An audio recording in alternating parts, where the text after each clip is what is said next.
In your novel, in Daylight Come, your latest novel set in 2084 on a fictional Caribbean island, you pick up on themes of intergenerational, I suppose, fairness, younger people, what they're bringing to the situation. Is that in your mind when you were writing that?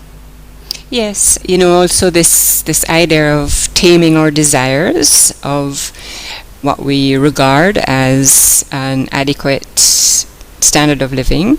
There's a part in my book where the group of people who have left the main city to try and get some altitude where it will be cooler, they realize that the civilization they've built, or their attempts at building a civilization, are almost the same as the one they've left behind. That there's somehow hardwired in us never to be satisfied. Your novel's set quite far in the future. Can you tell us a bit more about it and why go so far away from now, if you like? I wanted it to be sufficiently far away that would give me some freedom to imagine pretty drastic outcomes, but I also wanted it to be within a time frame of, an 84-year-old, so someone born in 2000, they would live to see this world I'm discussing. So a reader could perhaps imagine facing this world. I didn't want it to be in an unrecognizable world so far ahead, and nor did I want it to be close enough that we would say, oh, that can't possibly happen in the next 2 years. I do think that we need some climate fiction on the here and now as well. Too often this is framed as a problem that's far away, not going to affect me. I don't live near the sea, I live in the West, I am insulated by money. So I do think there's a need for current climate fiction, but that was my objective. It's a fictional island called Bajaku, which is a Caribbean island recognizable as Jamaica if you know Jamaica, where due to rising temperatures it's become too hot to go outside during the day, and life has changed around, so people sleep in the day and work at night, because if you get caught outside without shelter, the sun can kill you. My main protagonist is a girl who just can't sleep. She senses deeply that this is a natural way to live, and she convinces her mother to leave the main city and try for the mountains where they've heard their cooler temperatures and more normal life, and that they're also of the 2030 target that the government has set, meaning that after that point we know that there will be no new combustion engine cars being sold. So if you have a 25-year term, you've sort of got 15 plus years beyond that date in which to earn your money back. That said, also the fact that our kit is extremely long life, so we typically have a 15 to 20 year or 25-year lifespan of our equipment, means that we have a long period of time to be able to earn the money back. We're not having to replace the kit every 5 to 7 years, as some of our competitors sort of have to do. So we can afford to earn it back over a longer period of time. Just for context, in terms of your question, we expect on our charging points to be, we aim to be over 12% utilised, and actually, in fact, on many of our charging points that have been in the ground for more than 18 months, we're actually up over the 18% utilisation. So a pretty profitable network if you deploy in the right way, in the right locations. And as you say, it's a quite ambitious rollout programme. Are you anticipating being able to get all of the kit when you need it, where you need it? There are obviously supply chain bottlenecks everywhere right now.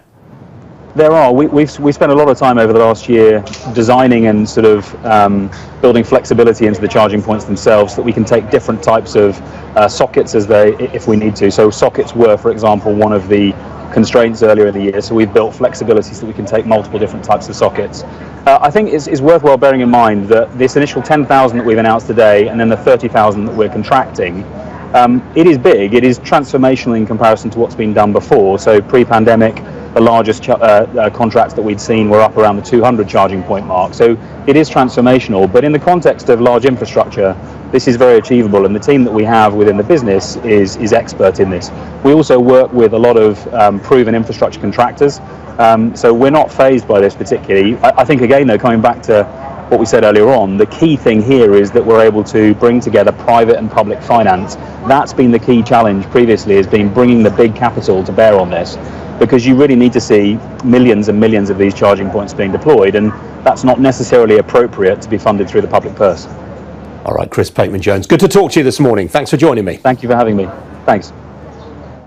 Well, electrifying transport will require a huge shift towards using more renewable energy sources. And today there are growing calls for the UK to do more to unlock investment opportunities in grid flexibility. Well, the power management company Eaton, which last week published all-time record third quarter results, says it's vital. Joining me now is Eaton's UK Managing Director, Siobhan Meikle. Siobhan, for go back to very basics to begin with. What do you mean when you talk about grid flexibility? Yes, so good morning. Well, grid flexibility or flexibility is really just as the name suggests, it's the ability to be able to increase or decrease the amount of energy that's provided. And what we believe is that we have now a traditional supply with a grid through energy suppliers to give us that level of electricity that we need. And to achieve our net zero is a huge energy transition. So we're really challenging the government to open up the markets so that we can actually use energy that's provided by private owners. That could be you or me in our homes or our businesses, really to contribute to this flexibility. So as the demand goes up, which we know it's going to, with your previous speaker there talking about EVs, whether it's heat pumps or whatever, we've got to be able to create this flexibility so there's enough power and grid stability when we need it. So you're urging more flexibility, more microgrids as they are known. Why don't you think the government's been particularly open to what you've been calling for? Well, I think we welcome that there's a great amount of progress being made, but this is it's a huge challenge. It's incredibly exciting, especially in the world of electricity.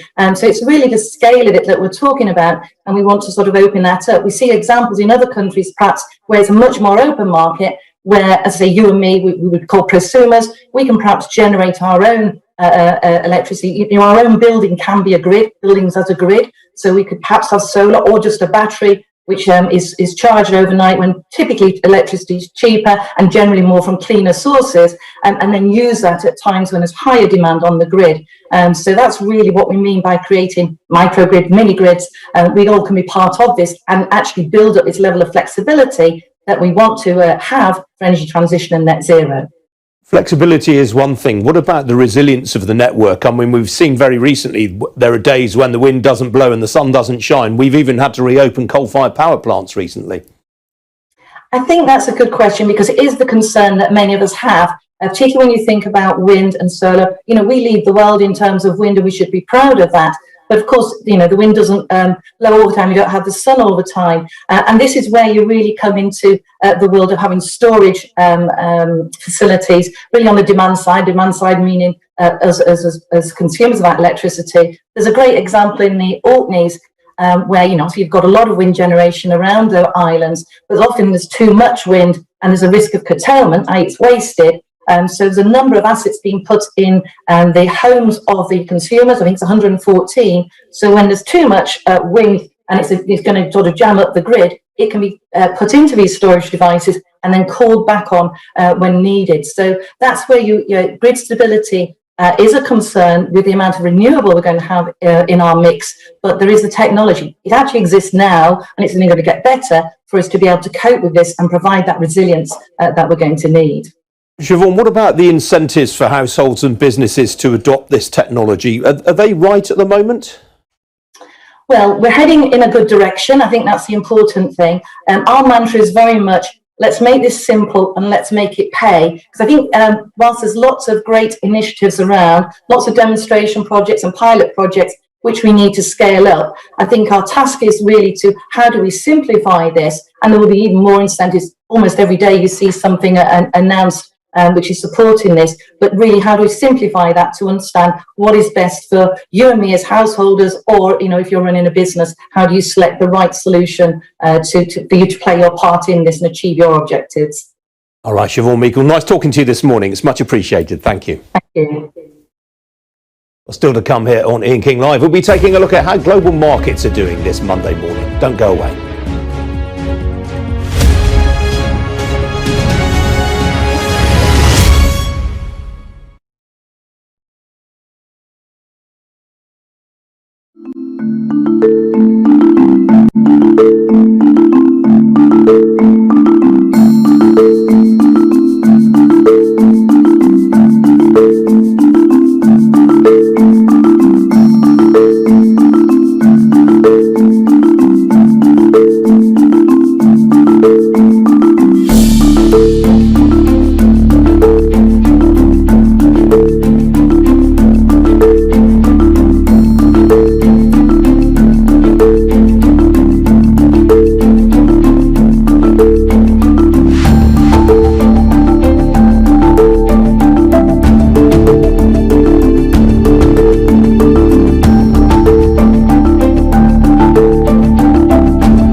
Well, stock markets across the Asia-Pacific region have seen mixed trading overnight. There were gains in Shanghai and in Mumbai, with Sydney more or less flat and Tokyo and Hong Kong finishing lower.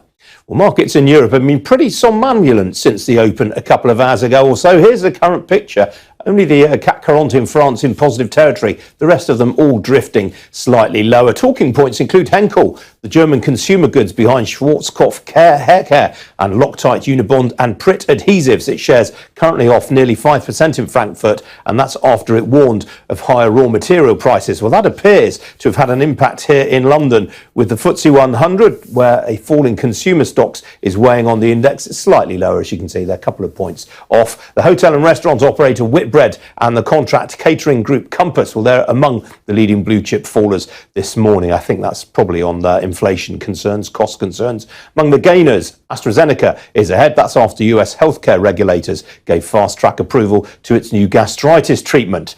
Outside the FTSE 100, the gaming technology group Playtech, its shares are up by 2.25%. That's after it confirmed a story from Sky's Mark Kleinman that it's received a takeover approach from its biggest single shareholder.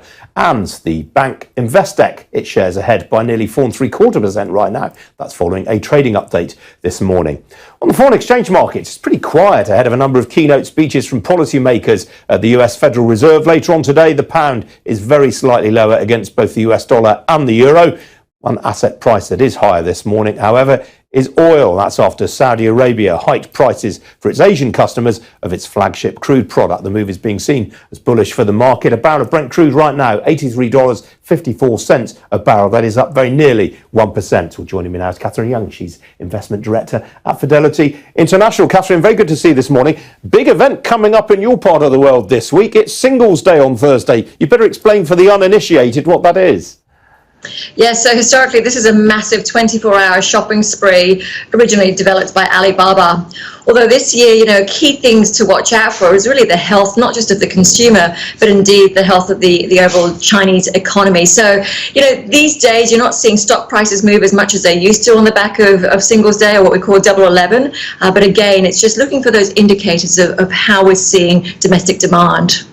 Why doesn't it have as much impact on stock prices as once it did? I guess the whole fad has somewhat been sort of removed, and it's quite interesting. So we saw a pre-sale season start. So it started on the 20th of October. We've seen the completion of the first pre-sales. This is like the key contributor, by the way. And so it's like putting stuff into a basket and then checking out on the 11th. But again, what's key is identifying some of the trends. So this year, for example, the big brands are gaining more traction than last year when we saw the smaller brands doing very well. Live streaming is huge now. So when we look at gross market value, it's tripled. So all these little indicators or trends is really what the market's looking for versus whether Alibaba or JD.com goes up or down on the day. Yeah, worth pointing out to viewers in Europe, though, this is a far, far bigger event than something like Amazon Prime Day. It's much, much bigger.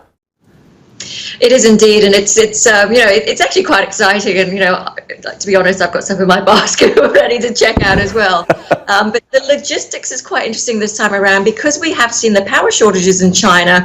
There are issues in terms of shortage of diesel. Just really seeing whether the delivery times, because last year, the past couple of years, Alibaba in particular took a lot of pride in terms of how quickly the packages were being delivered. And so with the supply shortages, it will be interesting to gauge a lot of the delivery times, albeit most of the items are durable goods. So it won't be a complete disaster if there is a delay, although it is not ideal. Do you think consumers will be prepared to give these businesses the benefit of the doubt then if they don't deliver as quickly as they might have done in previous years? I think so, just given the overall sense of what's going on in China. We have seen the macro data definitely slow in the second half. As I mentioned, there are these power shortages. But what's key from a government perspective is to really ensure this consumer confidence, this business confidence remains robust. And as we know, the domestic economy really is the key driver of GDP going forward for the Chinese. All right, Catherine, always good to talk to you. Thanks for joining me today. Thank you. Well, still to come here on Ian King Live, the AI technology helping to prevent deforestation. Stay tuned.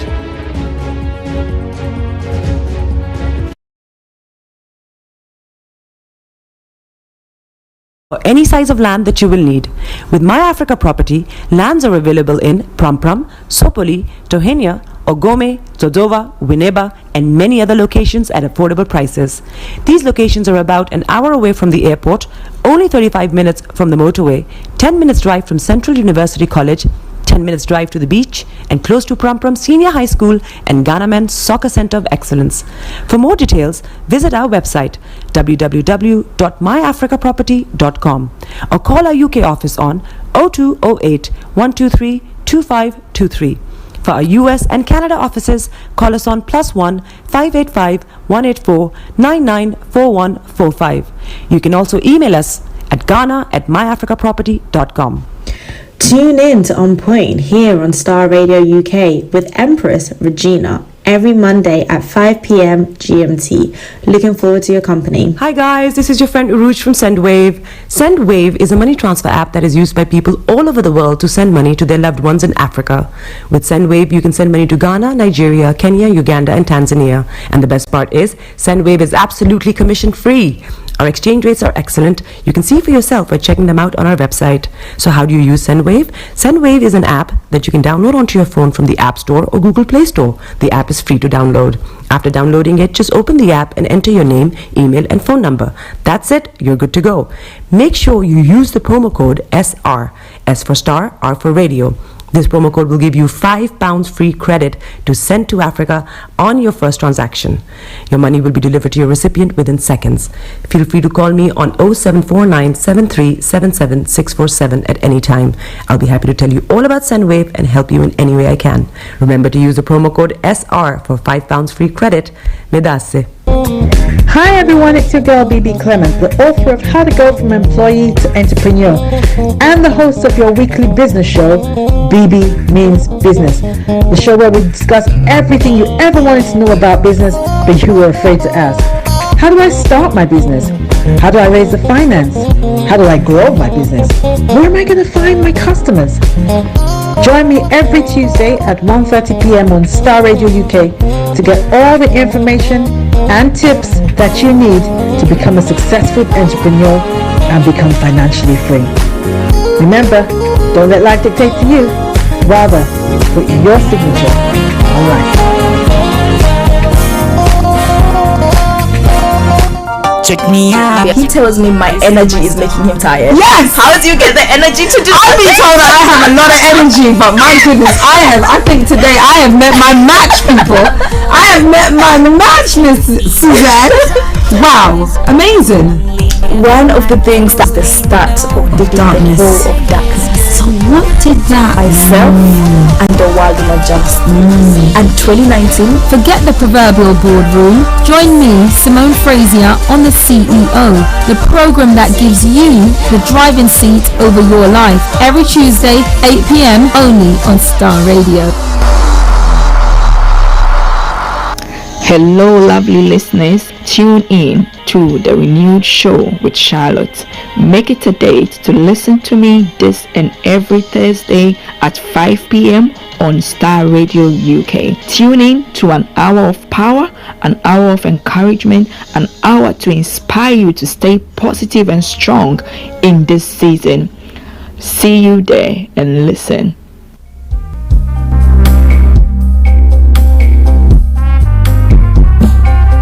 Are you looking for the fastest, reliable, and trustworthy door-to-door shipment company? Well, look no further. When was the last time your family received a shipment back in Ghana on time and in time? You are not sure? Well, Lamb Shippers, we pride ourselves with being the fastest, reliable, and trustworthy shippers you can use. You are assured of prompt pickup anywhere in the UK by our personnel. They also make sure your items are well packaged to get to its destination in time. When it comes to door-to-door shipment, look no further. Well, Lamb Shippers, contact us on 07939009321 or 07498911820. Or you can visit our website www.welllamp.co.uk. You can also drop us a mail, info@welllamp@gmail.com. Well Lamp Shippers, fast, reliable, and trustworthy.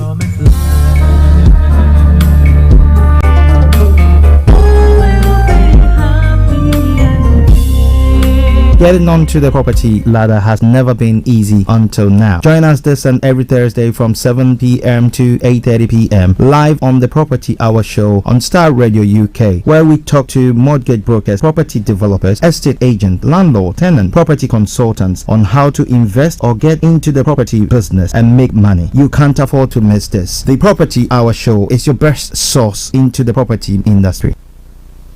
Turn it on. Turn it up. Show them you got the cocoa set. Ladies and gentlemen, it's your boy Harry Song, aka Mr. Songs. This is the Kingmaker Baba for the girls. We're here. This is Starr Radio. We don't go nowhere. UK, London. We they call them London for who? For here, we they call them London.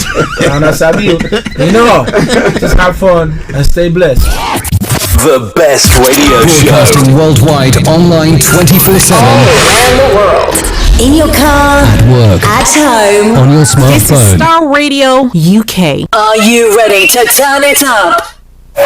10, 9, 8, 7, 6, 5, 4, 3, 2, 1.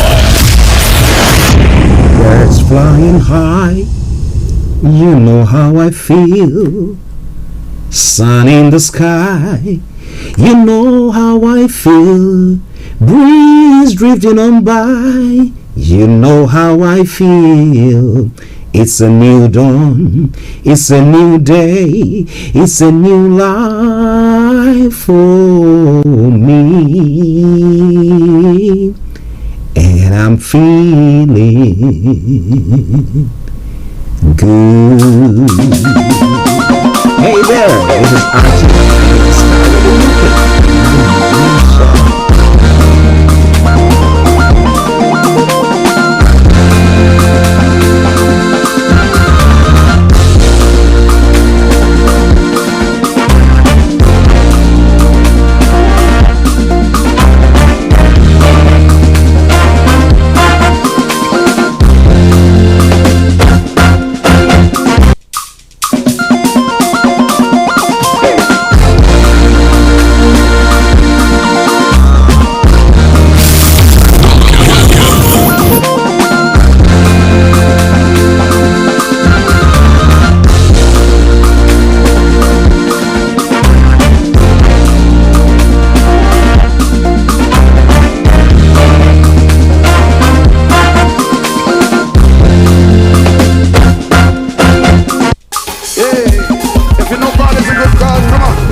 Okay, God has been so good unto us and to me and to you wherever you are listening to us from, and I want to welcome you to today, Monday, the 8th day of November, the year 2021, to the morning show. The time now is 10:40. It is a Monday edition of the morning show. I hope you all had a very nice weekend. There were no rains in London. It was a bit nippy, but not too bad. So we had a nice weather here. But wherever you are listening to us from, I hope that you did good.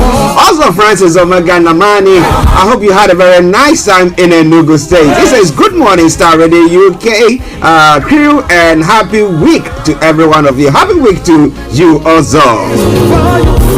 Okay, there. Let me say good morning, good afternoon, good evening, good dawn to you wherever you might be on planet Earth, and those of you on other planets as well. We salute you all and we welcome you to the show. Of course I am. Let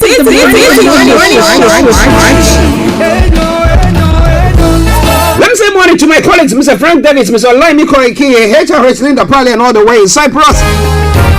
And Mr. Francis Guy, our able producer, working in the background. I salute you all and I welcome you to the show.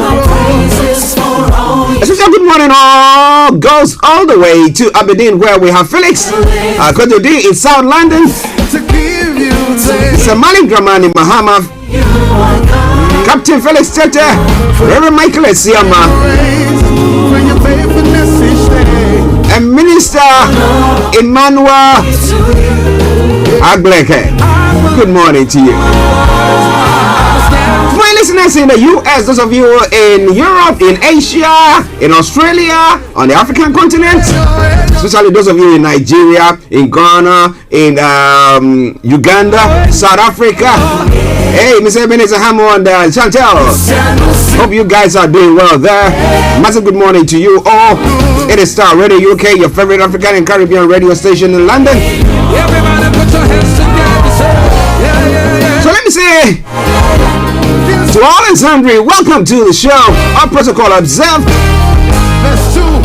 If it is the first time of tuning in to listen to us, this is how the program goes on Mondays. I'm going to bring you the quote for the day, then the weather forecast follows you, then the travel updates as well. Then we go global trotting to have a look at some of the stories making the rounds across the globe. It will then be followed by updates from Nigeria at 11 o'clock when we'll be having Mr. Olayomi joining in. And then we continue to look at some of the other stories that is making the rounds in other parts of the world, as I've said, reviewing some of the details there. And then at 12 o'clock the lines are open for you to add your voice to the discussion. However, before then, you can post your comments on our Facebook page or text or WhatsApp it to us. Our text or WhatsApp number is 075-3966-1744 or +44 75-3966-1744. Then at 12 o'clock when the lines are open, you can add your voice. As I said, we'll go on from there, and at 12:45 exactly, we'll be going all the way to Cyprus, where we have our one and only HRH Linda Pallien all ready to fire on all cylinders to bring you Career 101. Then after that, the curtains are brought down for the end of the program. So in a gist, that's what we're going to be doing today. But you are rest assured of one thing: safe arrival with me in the helm. I'm gonna make sure you enjoy this journey. But hey, you know what? Strap up. Get your loins. But if you're holding on to something, you might be standing, so hold on firmly to it. But if you're sitting, sit very comfortably, but buckle up. It could be bumpy, but one thing is assured: safe arrival. Welcome to the show.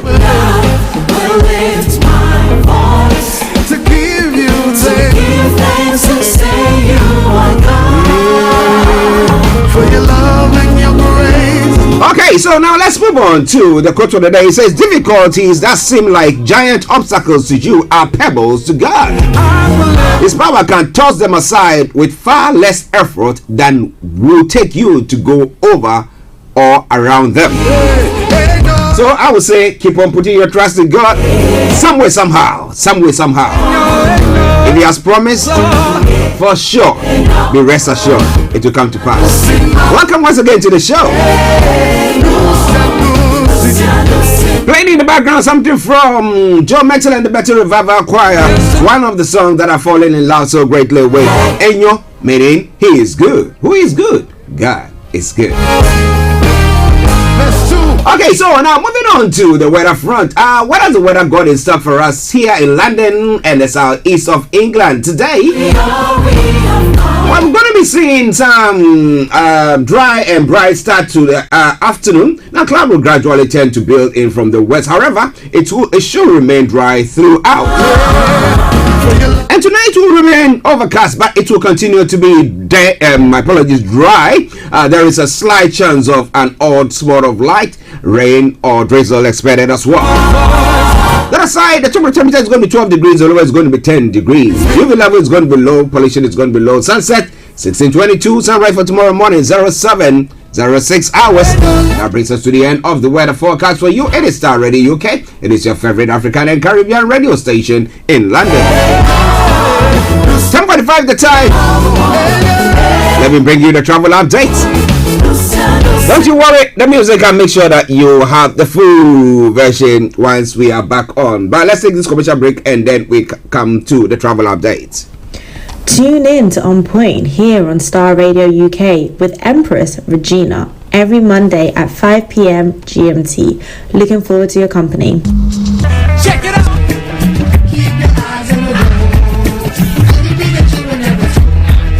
This is Star Radio UK. Okay, so keep your eyes on the roads. Keep your eyes on the roads. I'll keep you updated. I promise I'll be on the Star Radio UK travel update that comes to you every weekday from 10:40. It's now 10:46. So what is happening on your travel this morning? On the Metropolitan line, there are minor delays due delays between Moorpark and Chesham due to train cancellation. Good service on the rest of the line. Now moving on to the Waterloo and City line, as you know, there are planned closures. That aside, all the others good service. London Overground, TFL Rail, DLR, London Tramlink, good service there as well. Now moving on to the Riverbar this morning, apart from the Woolwich ferry that's got reduced service, all the others have got good service there, so you're rest assured of a good travel. Now moving on to the National Rail. On the National Rail, Guardrail Express has got special service, Great Anglia, severe delays, and Northern Rail, minor delays there as well. But keep your eyes on the roads, keep your eyes on the roads, I'll keep you navigated, I promise I'll bond. The Star Radio travel update comes to every weekday from 10:40 onwards. Now moving on to the final segment of the travel update, that's the major roads in London. A24 has got closures, A4 closures, Central London Red routes closures there as well. But that aside, all the others, good service. And that is why I come to say, well. Good morning, good afternoon, good evening, good dawn to you, wherever you might be on planet Earth. Enjoy your commute for today. But you know what? Continue to keep those eyes on the roads. Hi there. Are you dreaming of owning your own house in Ghana? Then you will need a well-documented piece of land that is free from troubles. I highly recommend My Africa Property for any size of land that you will need. With My Africa Property, lands are available in Pram, Sopoli, Tohenia, Ogome, Dodova, Winneba, and many other locations at affordable prices. These locations are about an hour away from the airport, only 35 minutes from the motorway, 10 minutes drive from Central University College, 10 minutes drive to the beach, and close to Pram Senior High School and Ghana Men's Soccer Center of Excellence. For more details, visit our website www.myafricaproperty.com or call our UK office on 0208 123 2523. For our US and Canada offices, call us on +1 585 184 994145. You can also email us at ghana@myafricaproperty.com. Tune in to On Point here on Star Radio UK with Empress Regina every Monday at 5 p.m. GMT. Looking forward to your company. Hi guys, this is your friend Uruj from SendWave. SendWave is a money transfer app that is used by people all over the world to send money to their loved ones in Africa. With SendWave, you can send money to Ghana, Nigeria, Kenya, Uganda, and Tanzania. And the best part is, SendWave is absolutely commission free. Our exchange rates are excellent. You can see for yourself by checking them out on our website. So how do you use SendWave? SendWave is an app that you can download onto your phone from the App Store or Google Play Store. The app is free to download. After downloading it, just open the app and enter your name, email, and phone number. That's it. You're good to go. Make sure you use the promo code SR. S for Star, R for Radio. This promo code will give you £5 free credit to send to Africa on your first transaction. Your money will be delivered to your recipient within seconds. Feel free to call me on 0749 7377 647 at any time. I'll be happy to tell you all about SendWave and help you in any way I can. Remember to use the promo code SR for £5 free credit. Medase. Hi everyone, it's your girl BB Clement, the author of How to Go From Employee to Entrepreneur and the host of your weekly business show, BB BB Means Business, the show where we discuss everything you ever wanted to know about business, but you were afraid to ask. How do I start my business? How do I raise the finance? How do I grow my business? Where am I going to find my customers? Join me every Tuesday at 1:30 p.m. on Starr Radio UK to get all the information and tips that you need to become a successful entrepreneur and become financially free. Remember, don't let life dictate to you. Rather, put your signature on life.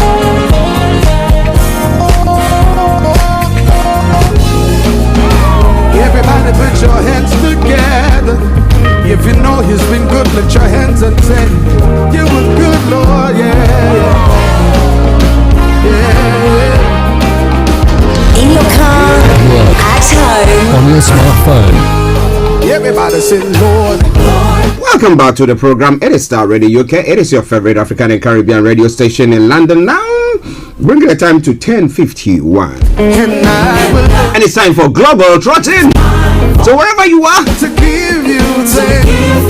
let us go. Let's see what is happening from across the globe. For your love and your grace, for your faithfulness each day. All honor, all glory to you. Now from the UK front, what is happening here? US reopens borders to fully vaccinated UK visitors. I know someone who will be traveling, I think tomorrow next, because their borders have been opened. After nearly 2 years, the US lifts its travel ban to UK visitors who have had both COVID vaccine doses. I'm thinking that maybe they should have had those who have had boosters. Well, it is Starr in the UK. The cave rescue bit after a man injured 2 days ago. At least 8 rescue teams are still trying to rescue a man who fell in a cave system on Saturday. My goodness. Good luck. And then fossil fuel industry has biggest delegation at COP26. There are more participants than from any single country. A study has found out.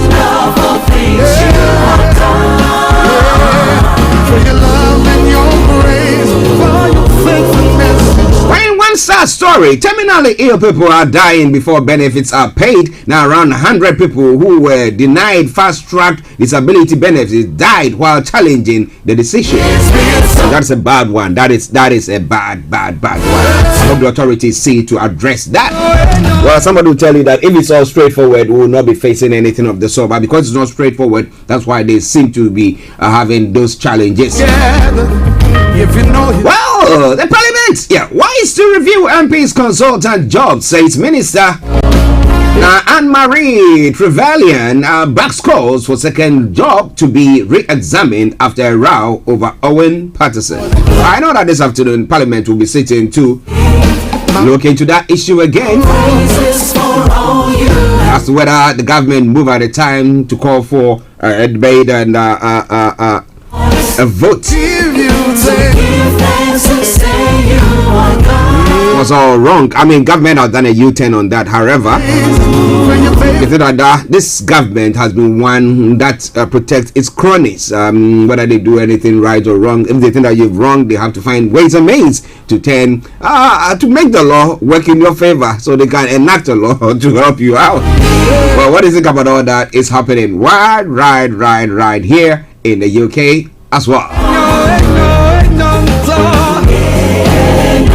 The Transport Secretary has operation after bike fall.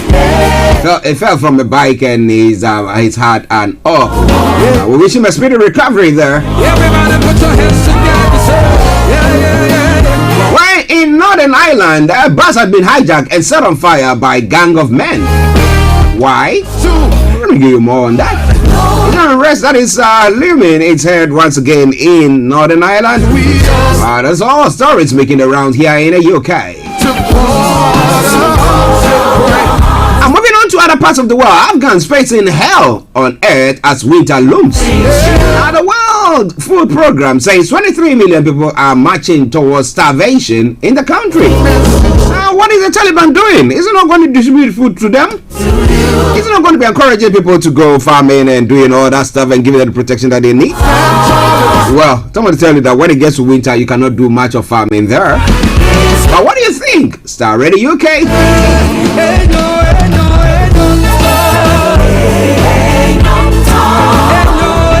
Victims named as police probe US festival crash. Family and friends pay tribute to those who died at Travis Scott Astroworld Festival in Houston.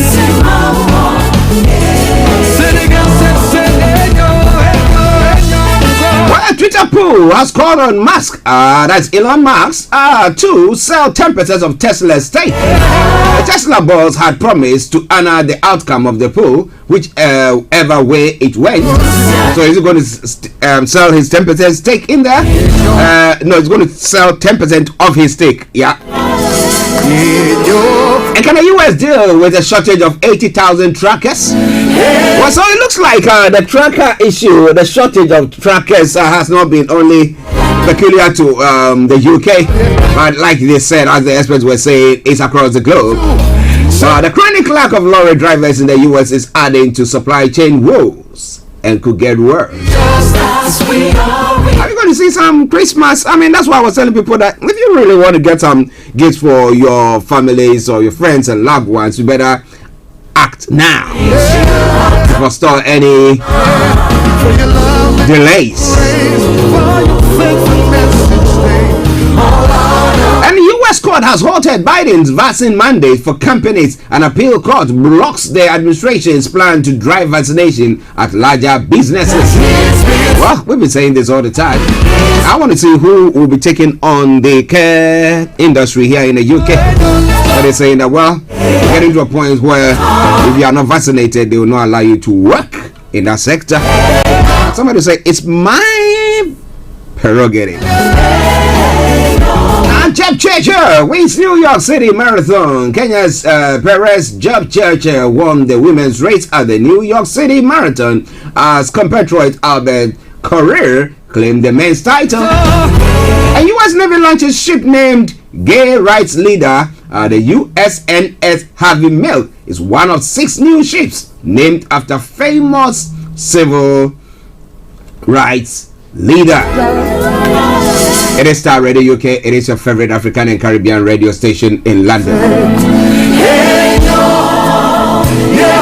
Coming from other parts of the world, Iraq Prime Minister survives drone attack on his home. Mustafa Al-Kadhimi says he was not hurt in the attack, but a drone carrying explosive in Baghdad.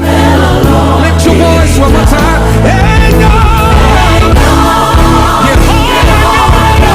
And then in the Latin American area, Ortega tightens grip in a pantomime Nicaragua vote. The preliminary results suggest an overwhelming win for Mr. Ortega in polls widely dismissed as a farce. Daniel Ortega, back in the day. Well, Star Radio UK. Now, Brazil indigenous leaders warning over Welsh imports. A Brazilian tribal chief says soya farming is wrecking the lifestyle of Mbia Gurani people. What is going to happen there? Times and reforms are good, but if it's going to extinct the way of life of some people, then someone will say, we have to look at it again. Now, dozens have been convicted as Italy begins huge mafia trial. More than 350 alleged mobsters will face court in the biggest mafia trial in the case. How secured are the prosecutors, though? This is the mafias we are talking about.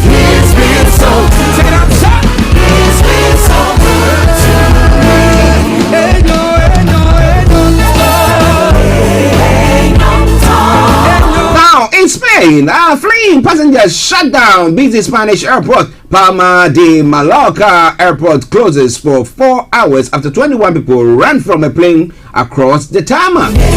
What were they running to? I'll bring you more on that front once we look into details of the story. Sydney airport agrees to 17.5 billion buyout deal. The offer from a group of infrastructure investors is one of Australia's biggest ever takeover bids. And then heavy rains brings India, Chennai to standstill. The heaviest rainfall in the city since 2015 has caused severe flooding and brought life to a standstill. Well, maybe that will cause them to do something about their emission. Okay, Okay, Starr Radio UK, your favorite African and Caribbean radio station in London. Global Trotting still. Well, Mali leaders have been sanctioned over stalled elections. ECOWAS will be considering federal sanctions next month if there is still no progress.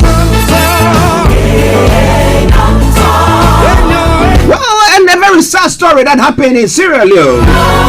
3 days of mourning have been set for Sierra Leone tragedy. President Mada Bio announces national mourning periods after more than 100 deaths in a fuel tanker explosion. I don't understand that thing. When there is an explosion, there is an accident. Okay, not an explosion for us, an accident with a fuel tanker, and then we have people running to the scene to go and maybe steal or collect or fetch some of the fuel, where we know that, look, it's just a matter of a small spark and there's going to be an explosion. Why can't people be educated and know that that is danger? Well, may their souls rest in perfect peace. But we'll be looking at health and safety when it comes to our region. And protesters here gassed at rally against Sudan coup. Protesters are demanding the military step back and allow the transition to civilian rule as well. It's gone what? 1 minute past 11. That means that it's time for updates from Nigeria, and I can tell you emphatically that I've got my own Mr. Olayomi who has joined us. But let me say to Yomi, I cannot see you. So I think that Yomi will have to call back because I can't see you, Yomi. I can't see you. Okay, Starr Radio UK, your favorite African and Caribbean radio station in London. Whilst we try to get Mr. Olayomi back, I enjoy the rest of the music and I'll be with you. For your love and your grace, for your faithfulness and stay. All honor, all glory to you. I will lift up my voice. I will stand tall and say that He's been so good. Take it outside. He's been so good to me. Ain't no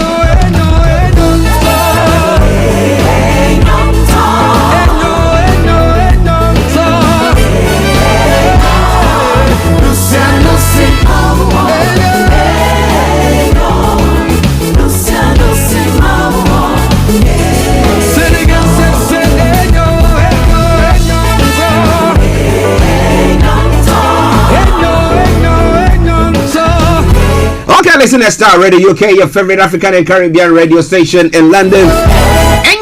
Enyo, God is good, and the program is good. So wherever you are, share the broadcast with your friends and loved ones and invite them to like our pages. But as you know, it's now time for update from Nigeria. So let's go straight to our North London studios where we have the one and only Mr. Olayomi there. And let me say good morning to you, Yomi. Well, it is a very good morning to you, Mr. Archie. Good morning to all our viewers around the globe, and welcome to your finest African and Caribbean radio station in London. It is the morning show, and I say good morning, and I hope you all had a very great weekend. It's good to be back again.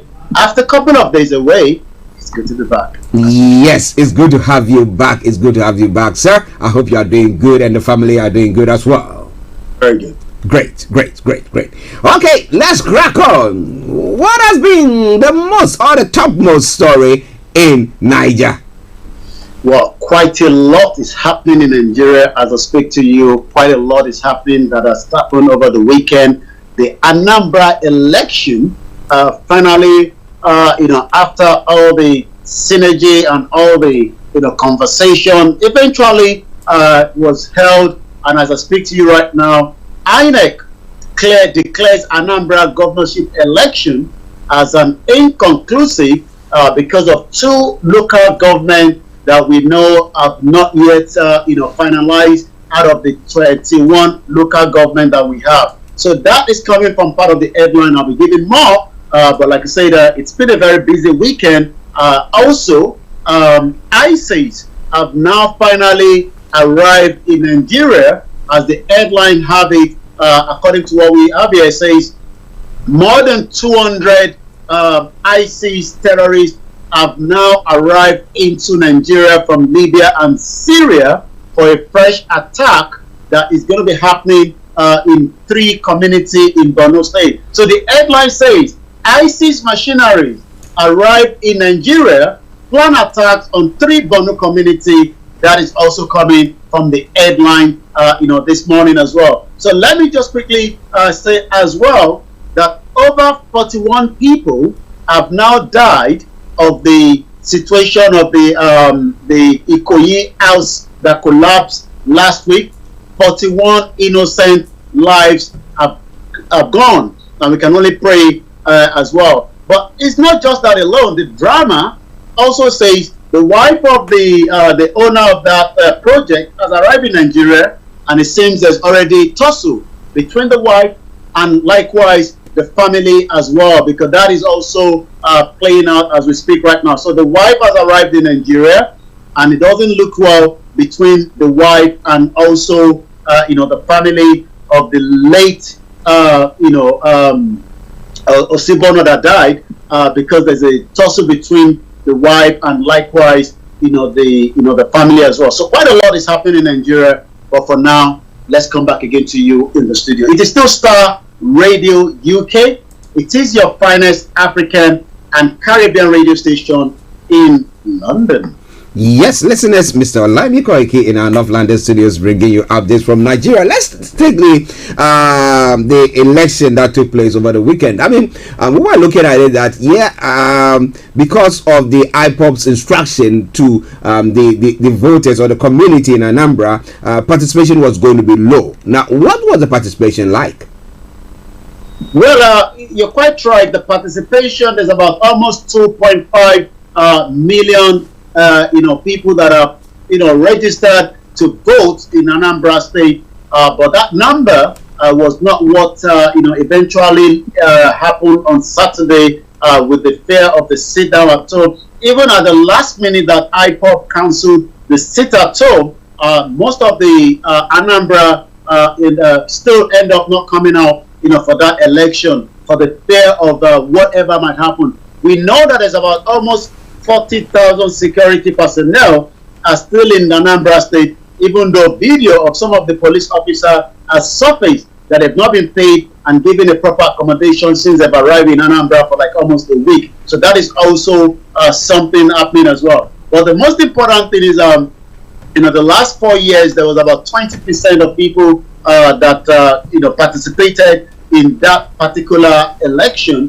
Whether that number will replicate this time around, we would have to wait until INEC come back and give us, the final breakdown of, the result, which we're expecting as well in the next couple of days as well. So, I mean, that will be on Tuesday that INEC is expecting, to come back and tell us, the final result. Even though AGA seems to be leading, according to what we have, out of the 19 local government, they've got about 17 local government. So that is also something that a lot of people will have to look into. But again, it is still Starr Radio UK, 8 minutes past, and let me come back again to you in the studio before we look into all the other news that is happening across the country. Yes. So why did the INEC say that they have the results are inconclusive? Why were they saying that then? Because 2 local governments, as we speak right now, have not yet, given their own result, because those 2 local governments have, it is inconclusive. So that means 2 local government out of the 21 local government in Anambra State, 2 out of that local government at the moment could not have that election. So the returning officer of Anambra State governorship election, Professor Florence Obi, had said that the supplementary election we hold in 362 polling units in Ihiala local government area on Tuesday, November the 9th. Citing the Constitution, Professor Obi noted that election had to take place in those polling units for the election to be conclusive. She also noted that the election did not take place in Ihiala because there were reports of insecurity in that area. Okay, listeners, it is Star Radio UK. It is your favorite African and Caribbean radio station in London. Now let's go to ISIS. ISIS has arrived in Nigeria. We're talking about 200 ISIS personnel, I call them personnel, supporters who have come into that country. Now, where did they come from? You are talking about Libya. How did they enter the country? When we have, are the borders in the northern part of the country closed, or are they opened? Well, you've got to remember Nigeria has a total of about almost 1,960, borders. And that means, out of those 1,960, we have a lot of them that are very, very porous. And that means, people are able to come into the country just like walking in. And, yes, this was headlined in all the major newspapers in Nigeria. And it's quite a lot of concern to so many Nigerians as well, especially those that are following the trend of the insecurity that we've been discussing for a very long time as well. And that is also, I'm going to be talking about what, Professor Enoch Adeboye says, in terms of election 2023 during, their sermon yesterday. But let's go back to, the news of these ISIS arrival into the country. According to intelligence, over 200 terrorists have arrived in Nigeria from Libya. Again, a very porous border that will link into, the northern part of the country. Those that are traveling to Libya from Nigeria will have to get to the northern part of the country to continue the journey. So you can see there's a kind of a porous border in their side as well. Syria as well. We know there's an uncertainty in Syria, and all these 200 terrorists are currently in Sabon Dubik's axis of the state. Militants under the Islamic State of Iraq and Syria are planning to attack 3 communities in Borno State, according to the report. Intelligence says 200 terrorists have arrived in Nigeria and also confirmed the arrival at Sabon Dubi, saying the machineries were seen observing the Jumat prayer on Friday at Sabon Dume. They will be providing logistics support to the Islamic State Western African Province, ISWAP, militant to attack Paga, Malam Fatore, Mate community in Borno State anytime soon. Now, with that intel that has been given that they're going to attack some communities, and that report coming through that they even saw them having their prayer session wherever in the country, do you reckon that the intelligence agency or the security agency can go maybe crack down and then maybe apprehend them? Well, that has always been, the case. You wonder why, the security that is meant to provide, the adequate security in the country has literally not done much. I was listening to some of the commentators yesterday in one of the programs in Nigeria, and the question is, these, terrorists are using mobile phones. They are using, communication method, to get, a kind of what we call ransom from so many Nigerians, but yet they have not been able to track them down, to also use the same technology, to find out exactly where they're operating from within Nigeria. So this is a kind of a concern to so many Nigerians for a very long time. But all we can say is we hope that the federal government will be doing everything possibly best, even though a lot of Nigerians know or have agreed that the federal government seems to be very, very lenient when it comes to the, the terrorists operating in Nigeria in terms of impunity, but rather going after, some of those, requesting or asking, for self-determination or revolution now, like Omoyele Sowore that has been held inside Abuja, and likewise on the 10th, which is just about 2 days from today, Nnamdi Kanu should be returning back again to the court. Let me say morning too. Okay, in Russia it is afternoon. So Tosino Nash Olayomi says good afternoon from here, and it's a good morning from here as well. Hope you are doing very well and you had a very good weekend. Okay, now when it comes to the ISWAP, has the government, the federal government, declared them as a terrorist group? Well, the federal government have not, done so, and it's quite unfortunate that even the Senate have requested that the federal government needs to declare them as a terrorist organization. But as we speak right now, the federal government have not done so. and that has also made that very, very difficult for so many Nigerians to want to know the reason why federal government of Nigeria refused, to label them as terrorists rather than as bandits. Well, listeners, let me just push this story through. One story that has come in from Nigeria. Bandits impose new traditional rulers in Sokoto communities. Reopen markets closed by state government. Now, gunmen suspected to be bandits have appointed their members to head some villages in the Sabun Bini local government area of Sokoto State. According to a Sokoto-based online newspaper, Daily Star, the new terrorist village heads were acting on the orders of a ruthless bandit kingpin, Bello Toji. According to the report, the bandits first summoned Gangara villagers to a crucial meeting in Saturu village on Thursday to announce the position of the existing heads of the villages and posting of some of their members as the new traditional heads. And they live in a federal state where within the the central government is going to see to it that they are secured. Interesting. Over to you, Yomi. Well, let's quickly hear what the Redeemed Christian Church leader, Pastor Adeboye, has to say concerning the 2023 election. That is also coming almost. I'm going to be giving us Star Radio UK time clock on when that election is meant to be happening. It's calmed down now, as much as a lot of people are saying the Constitution does not allow another election because of the imperative of that as well. But as of today, 459 days, 12 hours, 43 minutes, and the seconds keep going down is when the 2023 general election is meant to be happening in Nigeria. But yesterday, the Redeemed Christian Church of God, Pastor Adeboye, has also come out again to talk about how are you sure there will be 2023 with a question mark. That has also gone around the world, and a lot of people are already having that conversation. But I'm going to play the 1-minute video which has been cut up for Star Radio UK this morning so that we can be able to hear it from the horse mouth, as they will say.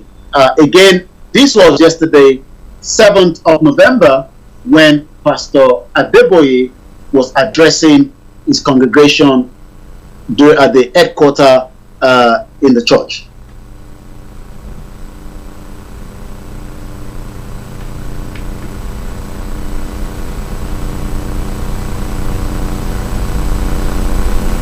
Okay, listeners, just bear with us. Mr. Olayomi is trying to get a feed through, so just bear with us. Okay, can you let me know if the sound is coming out? Not yet. Okay, let's do it this way. If you take me off the screen just for about a few seconds, then I'll be able to rectify that as well. Okay, listeners, Star Radio UK trying to get you some feed of a statement that was made by Pastor Adeboye yesterday in Nigeria whilst he was addressing his congregation at their church headquarters. That pertains to the 2023 elections. As to whether Nigeria should have that election or not, it's something else that we are all looking to talk about. But now, let's see whether we can have Mr. Olayomi on. Yes. 2021. Some people are already getting ready to kill themselves over 2023. And they don't even know whether there is 2023. They don't even know if there is 2023, whether they will still be around. There's nobody here who can say for sure that we will still be around by tomorrow. Nobody. It is God who determines who will still be around by 2023. Somebody said to me, sir, who do you think should be president in 2023? I said, president of where? He said, president of Nigeria. 23. I said, president of where? He said, president of Nigeria. How are you sure there will be Nigeria in 2023? How are you sure? Can you swear? So, can you swear? That is, what the Pastor Adeboye had to say during that, church service yesterday, the first Sunday of November. There may be no Nigeria before 2023 election. Pastor Adeboye of Redeemed Church runs the politician. So that was the part of that yesterday. But now let's go to just a quick one on that. Just a quick one on that, because some people are of the view that, look, Pastor Adibayo might be saying, making that statement. However, the fact that we don't know that we are going to be alive next week doesn't mean that we don't have to plan. So if the plan is in place for that to happen, definitely that election will happen. But I'm of the view that structures need to be, changed, or the constitution need to be, looked at, so that it will be more of everybody getting in there to what do you call it, be part of it, and know that whatever the action that they are taking is going to benefit them and their communities. What do you think? Well, you're quite right. It's all about the planning, and it's all about the looking at the gray area. The gray area most people have talked about is the Constitution. Mm-hmm. The Constitution of the Federal Republic of Nigeria, the 1999 Constitution, has been one of the biggest reason why millions of Nigerians believe that the Constitution was put together. Not just that alone, people have also decided that they want to opt out of Nigeria. So there's a lot of issues. Yes, the governorship election must have gone successfully well. Probably might not mean that the 2023 general election might go as planned, because more people are focused on the 2023 general election than the state election. Interesting. Listen to Star Radio UK. Continue to listen to us and continue to share the broadcast with your friends and loved ones. We have Mr. Olayomi bringing us updates from Nigeria. So let's go back. I know Frank is there, but he will be joining us later on. But let's go back to Yomi for some of the other updates. Over to you, Yomi. Well, some of the headline coming out as we speak right now: unknown gunmen have stormed a community. 17 residents have also been killed. As we speak right now, the resident of Ifion community, Ohakwa local government area of Ebonyi State, are in mourning as unknown gunmen launched an attack on the town, killing not less than 17 persons. According to the intelligence, that attack invaded the community on Saturday, shot periodically, killed about 17 locals, while many sustained injury. Again, some of the insecurity in the country as well. Also coming from the headline, ISWAP fighters kidnap 2 soldiers, 15 civilians, and carry out multiple attacks in Borno State. Remember, we just talked about the machinery that have arrived into the country. Fighters of the Islamic State of West African Province, ISWAP, have kidnapped 2 Nigerian soldiers and scores of civilians in a coordinated attack at Maiduguri and the environment in Borno State. This is coming a couple of days after intelligence report the illegal importation of fighters and military materials into the country from Libya by agents suspected to be in close cahoot with ISIS and their West African counterpart. So just before we started the program, we were talking about the insecurity in the country in terms of the ISWAP arriving in Nigeria. But as we speak right now, 2 soldiers have been killed, 15 civilians, have been kidnapped rather, and 15 civilians as well in Borno axis of the country. So let's look at some of the other headlines, and then I'm going to come back again to you in the studio. If you're just joining us, this is Star Radio UK, your finest African and Caribbean radio station in London. Is exactly 11:23, the 8th of November, 2021. So let's go to some of the other headlines. Federal government used 621.2 billion NMPC tax liability for rehabilitation. Ijaw Congress warns Buhari of imminent crisis. Over what? Let's look at that. According to the Ijaw Congress community, have warned President Muhammadu Buhari of imminent crisis over delay in the NDDC board inauguration.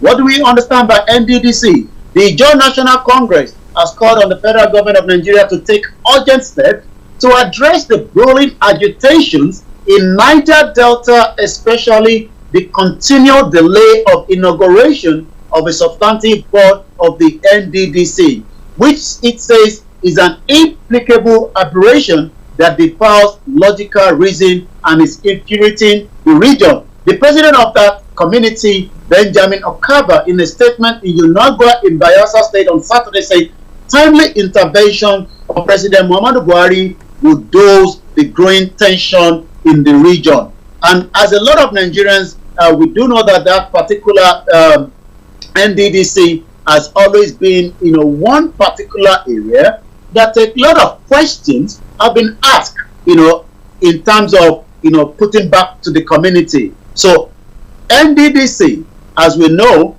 is a mission for the Niger Delta to offer a lasting solution to the social economic difficulties of the Niger Delta region, and to also facilitate the rapid and sustainable development of Niger Delta into a region that is economically prosperous, social stable, ecological, and political peaceful. But what we've seen is there's been a lot of corruption when it comes to the money that is meant to the community, and also money that is meant to be used for the purpose of the mission. So it seems the mission has already failed, and that is why the Ijaw National Congress is now calling on President Muhammadu Buhari to look into it as quickly as possible. According to the NIC, the president raped, emasculation, and waste of commonwealth of the region by those in charge.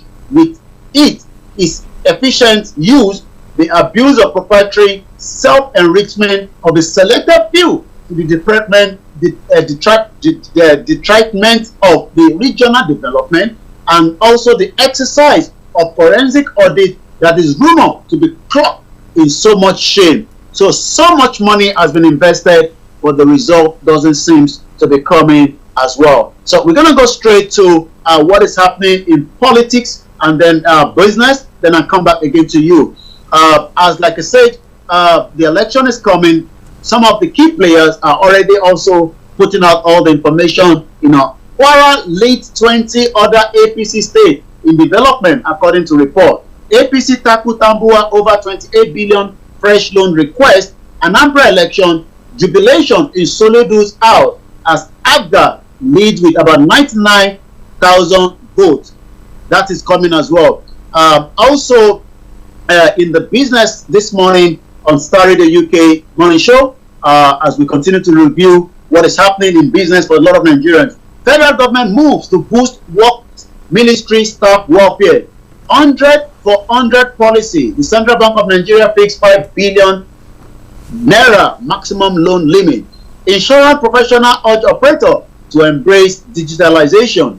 Increased temperature threat to human health, according to the World Bank. Structural deficit, major causes of building collapse in Nigeria. We know that the Ikoyi house that went down, the 360-degree, the body of the owner or the project manager and his friend have also been removed from the rubble, so that takes the number to about 41. A new report has identified structural defects as the major causes of incident building collapse in Nigeria. The report said cases of building collapse which occurred in the last 10 years is spanning to between 2009 and 2019 were linked to structural defects. The report showed that the rate of building collapse was predominant in the southwest, and we know the reason why. More than 20 million people in Lagos alone. That means more buildings is needed for operational use and also recreational use as well, and those that want to also invest, which also record 34 out of 56 cases, leading to the death of about 130 persons in the period under the review. The report titled Building Collapse in Nigeria between 2009 and 2019, Causes and Remedies. A review was compiled by Eso Odeyemi, Zeti Giwa, R. Abdul Wahab, all of them Department of Civil Engineering at the Kwara State University. Starr Radio UK 1129. I'll come back now to you in the studio. Yes, listeners, Mr. Olayomi Koike bringing you updates from Nigeria. And let me take this opportunity to say good morning to Pastor Emmanuel Chidi, who has also joined us, and to as many of you who are listening to us wherever you are. It is always a pleasure coming your way. Okay, with me in the studio, Mr. Frank David, we have Mr. Olayomi Koike in our North London studios. But let me come to one of the areas that you did touch on. That is the Ijaw National Congress. Their story It's in Niger, the Niger State area. That story is not only peculiar to that particular state. That's why I do ask myself the question: if in the south, the southeast, and the southwest, we have people who are in leadership, and yet we don't see developments, and it's not because that government, or central government, or the federal government is not giving funds for development projects. No, they are doing that, but because our own people who sit there to represent us there are either siphoning or misappropriating the funds that has been given. What do you say about that? Well, I mean, this was a project that was launched in 2000 when the former President Olusegun Obasanjo. It was actually launched on the 2nd of June 2000, and for the full meaning of the NDDC is meaning Niger Delta Development Commission. The purpose, the mission, was to make sure that development arrives into that region because of the crude oil that is being extracted in their large quantity, sold to the international market, and yet the development of that particular region is nowhere to be looked into in terms of education, welfare. Yes, a lot of money has gone into it, but that money doesn't seem, to be coming down to the people, as you might want to call it. So, and that is having a big impact, and a lot of people also says don't scrap or merge the NDDC with Niger Delta Ministry, which is a different ministry entirely, according to the YC that is running the federal government. I mean, we've seen since 2000 that this, has been commissioned. There's always been one corruption to the other, one corruption to the other. And as the group wants FOI to act to rebuild the NDDC budget so that people can know exactly how much has been involved, a group's social action in conjunction with MacArthur Foundation also canvassed the effective use of Freedom of Information FOI Act to know the budgetary allocation for the Niger Delta Development Commission each year by the federal government of Nigeria. The demand was contained in the communique issue at the end of the town hall meeting that was held in Benin City. The communique maintained that since the inception of the NDC 21 years ago, its budgetary allocation has been shrouded in secrecy, adding that we have availability. And as you know, having freedom of information in Nigeria is just like you're wasting your time. It's never going to come true. Well, listeners, we have Mr. Frank Davis here. Frank, let me say good morning to you. Archie, good morning. Olayomi, good morning. Yeah. How are you doing? Good morning to you. I'm okay. Great. Yeah, he said it's okay. Yeah, I'm okay. Yeah. Now, there's this story that in all the updates has actually touched me, and I'm looking at the fact that in Niger State, this development commission are saying that look, there's been the whole thing has been shrouded in some corruption and stuff like that. And I'm asking myself, it's only peculiar to that particular state. No. You come to the southern states that are there. Now, do you think that a Yoruba person who has been appointed or has been elected into office, who the federal government, let's say it's not bringing much, but it's bringing something to the community, that money is being used judiciously? Do you think that we will see all this agitation and those things that are happening there? Actually, thank you for that question, and it's very important that we do ask relevant questions like you done, because actually, for those who have been following us, especially when it comes to this Oduduwa issue, people by now know my stand, and I've always maintained that look, we cannot continue to use the federal government only as a scapegoat for our agitation. It is time we basically question those who represent us and those who are our own and actually participating in whatever is going on. You spoke on, we are talking about governance now and representatives. To what extent have they played their role in the mess that we find ourselves in? And what have they done with the opportunities that they've gotten? That is why we always say, and I will always ask, when we go to that new nation promised land, who are those who are going to be leading us? Because we cannot say you are a governor, we got a Oduduwa nation, and therefore you were part of APC, you are part of, and therefore you are not part of the new nation. No, they are citizens of that land, whether it's they are Yorubas, whether they are Biafrans or whatever. Those call it for cessation. Now, those involved now, what are they going to do differently? So we're talking of an issue where money has been allocated.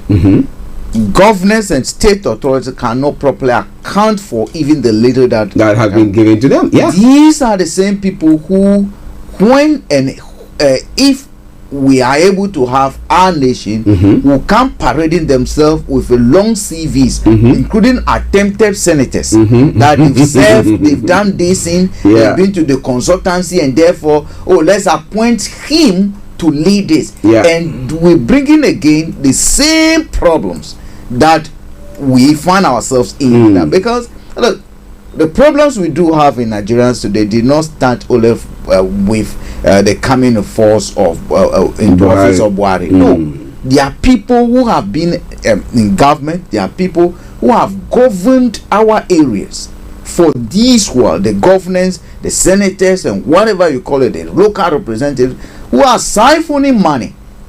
They are our own. What are we asking them? What are they telling us? Because we cannot pretend as if it is all Buhari's fault. No, it is not Buhari's fault. For all, I mean, we're talking about the during the COVID era, the food that was there. I don't think Buhari personally, yes, we know leadership counts, but yet leadership counts, the culture, the signal, the leadership sends in, and yes, it's right that because he's been voted for, he's been given a mandate, he takes the personal and full responsibility of what happened. But within that, there are people amongst us who are brothers, our sisters. Some we know, and some we can point to, who are part and parcel of the problem. Even if we are fighting a cause to break away, what is their role and what are they going to do? Are we going to say you will not be part of us when we break away? No, you can't say that. They are part of you. So these are some of the legitimate questions. That's why the mistakes we made when we are moving from independence to whatever we are today, I keep on saying that any force, any future, when we fighting for that, I mean, we need to again be able to educate ourselves and know that like these are some of the mistakes. Those who wear the long agbala and whatever and country, I'm the governor, I was the governor of Niger State, I was the governor of this in, I was this in, because they have liquid out to influence decision making. I was what they call it, the senator from here. They want to be recognized, they want to, and come and bully their way again, take opportunity, and that's what they've been doing. You realize that if it comes to appointments, the culture that we do have, I am a governor so corrupt, I appoint my son or my nephew. So that same criminal, they call them the kingmakers. Are you getting me? And you're gonna pay allegiance to them. Are you getting me? Actually, the second story that of interest to me, and in fact, it's very, very serious of all development that we're seeing. Is this issue from the northern part that Olayomi reported about?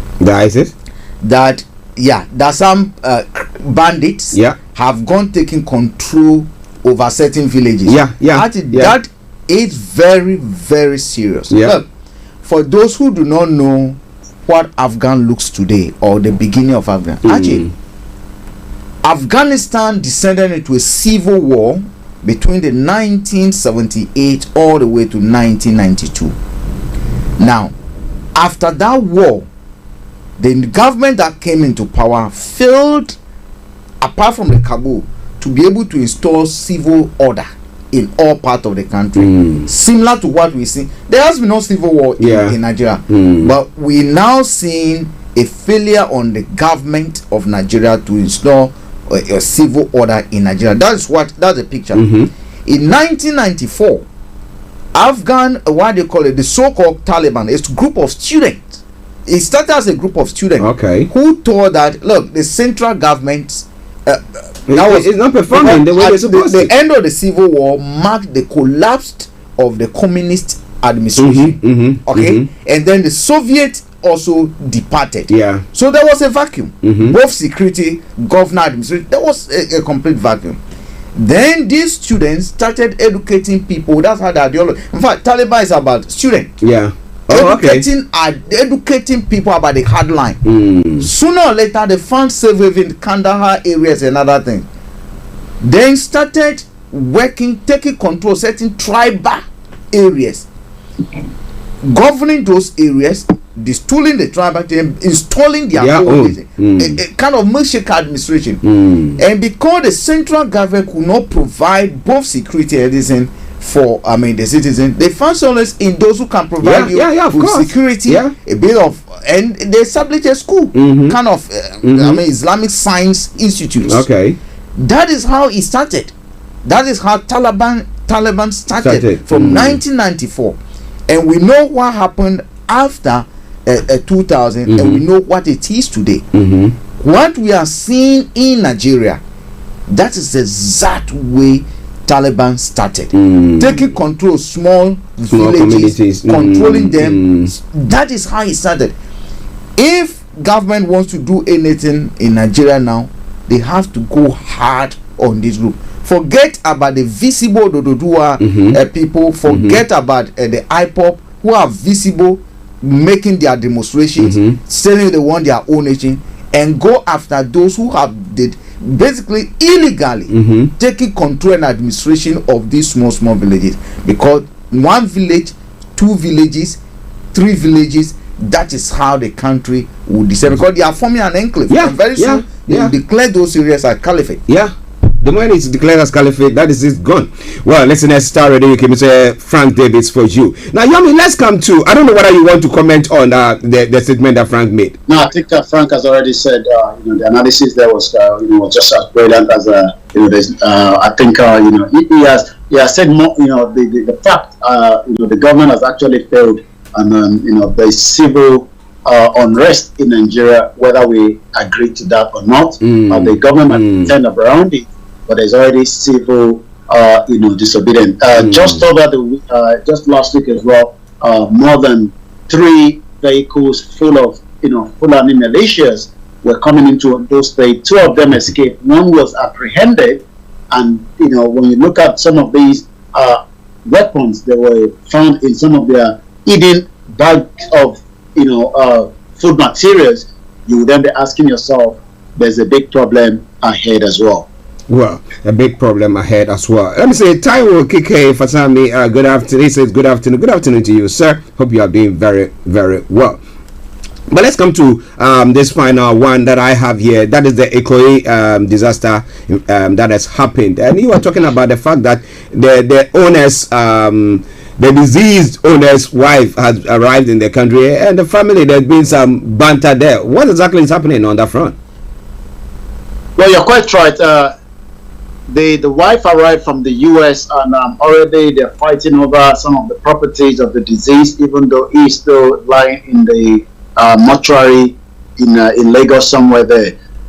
It shows that when you're gone, the fight just continue as when you were alive. There's still a lot of I've just been updated that there's about 3 more people have been taken out of that rubble. That has taken it to 44. 3 dead bodies have been recovered as of today. That takes it to 44. But rather than looking at what has happened, there's already fight of the Rolls Royce and the vehicles and the money and the houses between the wife and the family member of the man that died in that project. Now, interesting there. Yeah, they are fighting for whatever they're going to get. But the people who have died, what compensation is going to be given to them? And is the state doing something about that to cost them, because it's their negligence that has caused this? Are they going to cause them to compensate these people rather than going around fighting for themselves? Well, it doesn't work like that, in Nigeria. Yes, those are the hospital have been well taken care of. But when you look at the issues in terms of who's going to compensate those 44, we just have to wait and see what the final result will be from the governor of Lagos State that have set up, a committee to look into the issue. Oh, okay. Yomi, let me say thank you very much, because I know that you are pressed with time now. You need to be out there doing some work. So have a lovely, lovely, lovely day, and we'll catch up tomorrow, God willing. Thank you very much, again. Stay tuned with Frank and Archie for the remaining part of this segment on the Star Radio Morning Show. Remember, if you're sending money home to your SendWave, remember the code ESPA Star Alpha Radio. I'll be back again same time tomorrow. From me now. Bye for now. Oh, okay then. Well, listeners, it is Starr Radio UK. That was Mr. Olayomi Koike bringing you updates from Nigeria. Yes, you have any comments, post them on our Facebook page and our text and WhatsApp number. Yes, you can call us on our WhatsApp number, but don't call us yet, please. Okay. Yeah, post your comment on our Facebook page or text or WhatsApp it straight to us. Once the lines are open at 12 o'clock, we will allow you. But, well, there could be a special dispensation for us to get you there or to listen to you. So maybe if you call, maybe I might do that. But wherever you are, don't you go away. We'll take a quick break, some music, and then we'll come back, have a look at the rest of the story that's making the rounds. But remember, exactly at 12:45, we should have HRH Linda Pallien all the way from Cyprus, who's going to be joining us this afternoon to bring you Career 101. So stay tuned, don't you go away. This is from Raskimono. Enjoy.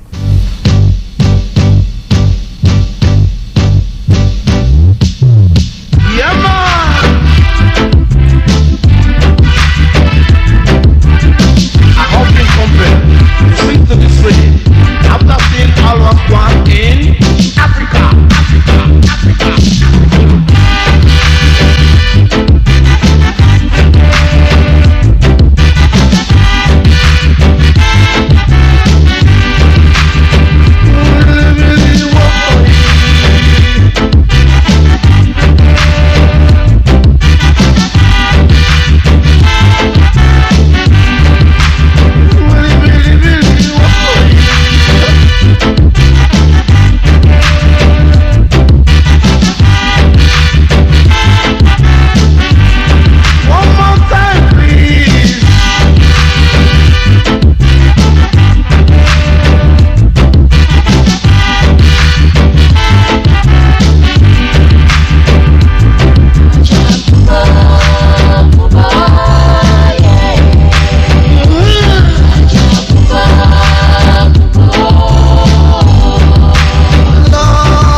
Broadcasting worldwide, online 24/7. You are listening to Starr Radio Morning. Everywhere that me go, Enlighten your day with Starr Radio. Some are dying, some are weeping, some are welling. Everywhere that me go, under pressure we well, under pressure, everybody under pressure, black and white, under pressure, Europeans under pressure. Can't get no food if you go feel with belly. Believe in the YouTube, no have no mother. Believe in the YouTube, no have no father. Believe in the YouTube, no have no brother. Believe in the YouTube, no have no sister. I'm a king when I'm just shouting to you. Just that this I want me not go just it all day. Hey, under pressure we will, under pressure. Under pressure Europeans, under pressure. Under pressure Africans, under pressure. Under pressure Nigerians, under pressure. This is Starr Radio UK. In your car, At work, at home, on your smartphone. Broadcasting worldwide, online 24/7.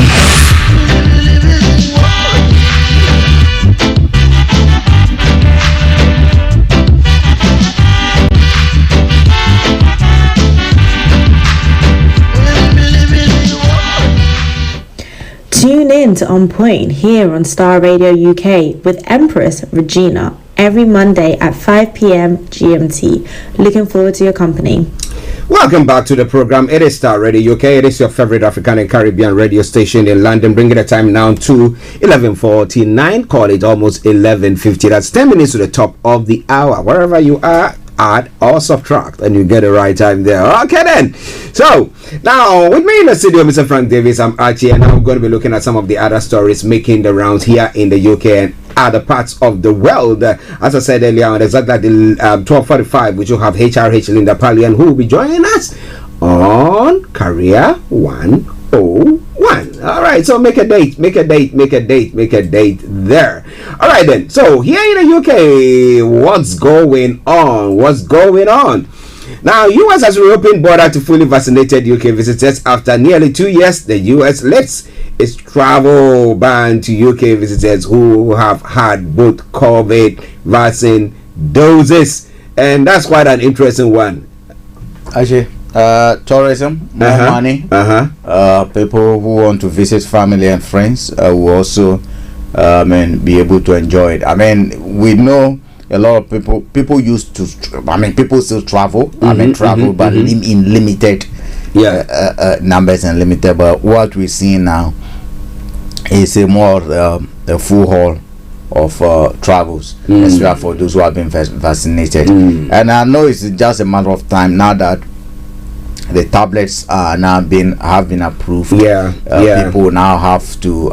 Once other countries accept it, I think we should get to a point where we'll be returned to full normality with the tablet, because it's now then become like a flu or any other illnesses that you're suffering from. They will ask you to go and take probably limb sip or another thing. But the tablets are there, yet the health secretary is saying that people have to. They are calling people to go for their boosters. And why are they trying to say do that? Actually, it's not. It just got approved. It's not widely used yet. And again, other countries have not declare that they want to follow the same routes. It's going to take time. You look about the next 6 months when it comes to the tablet before we begin to see it happening the way the vaccine has happened.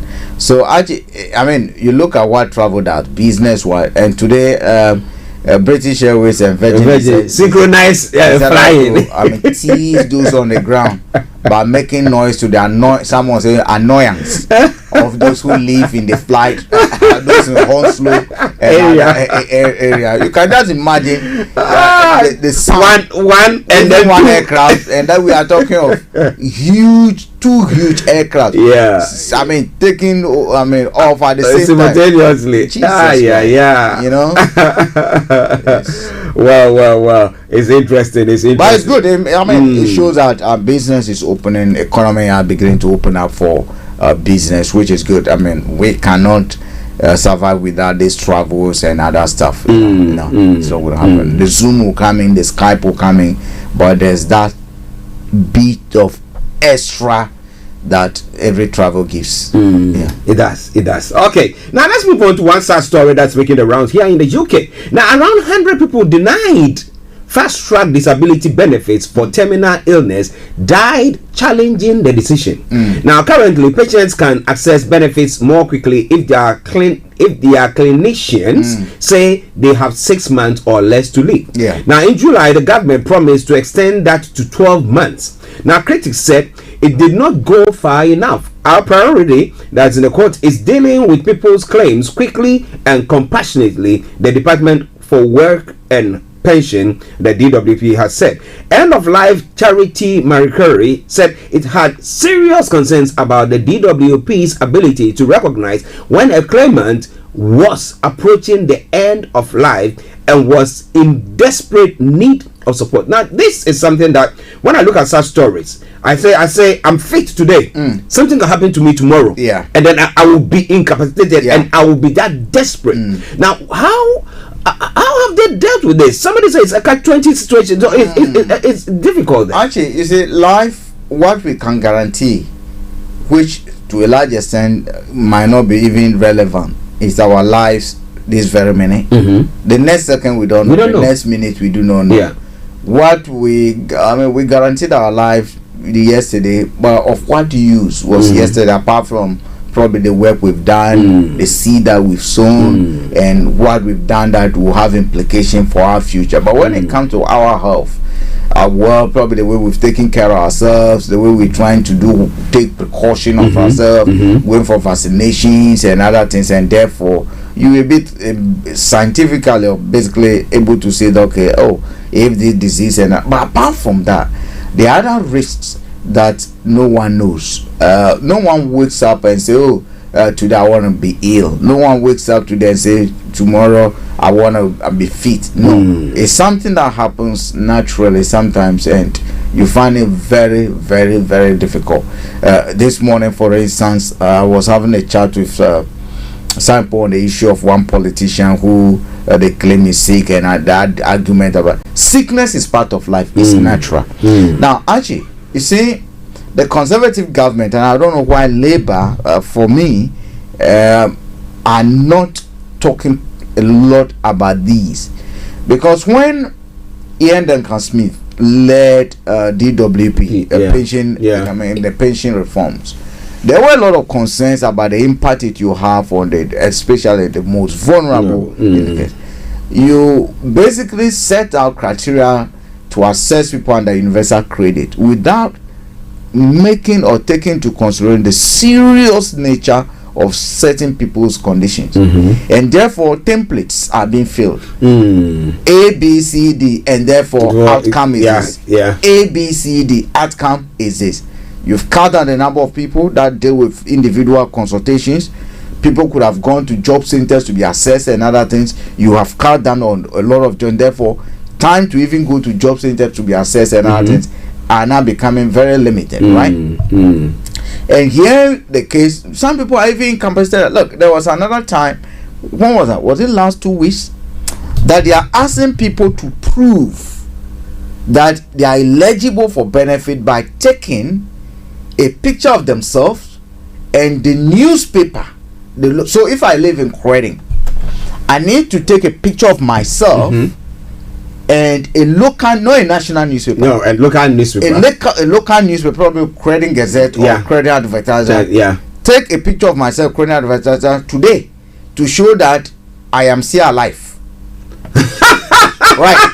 There are requirements that even says that you should take a picture of yourself holding your door, showing the number to show that that is your door number on the address.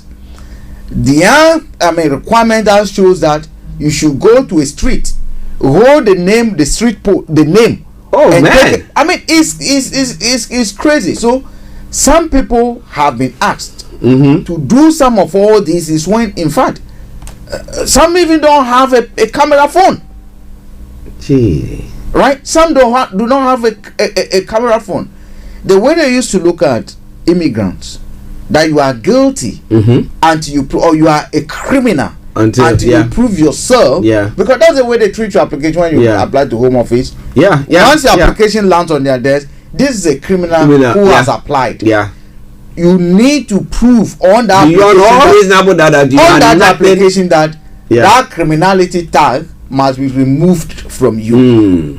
Are you getting me? Now when you apply, even if you are sick, I'm not underestimating the fact that a lot of people unduly have taken advantage of the for system. that. We have to acknowledge that there are challenges within the system and they are trying to.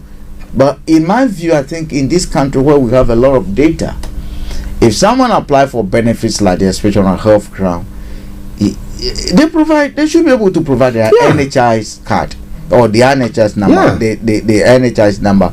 Now, with that, I think the system should even be able to start getting, yet we know health records are a bit, but general information from their GP about who is from, how the status of from, to be able to say, okay, I mean, a few questions from the GP should not be, rather than punishing people, because at the end of the day, can you imagine you sick?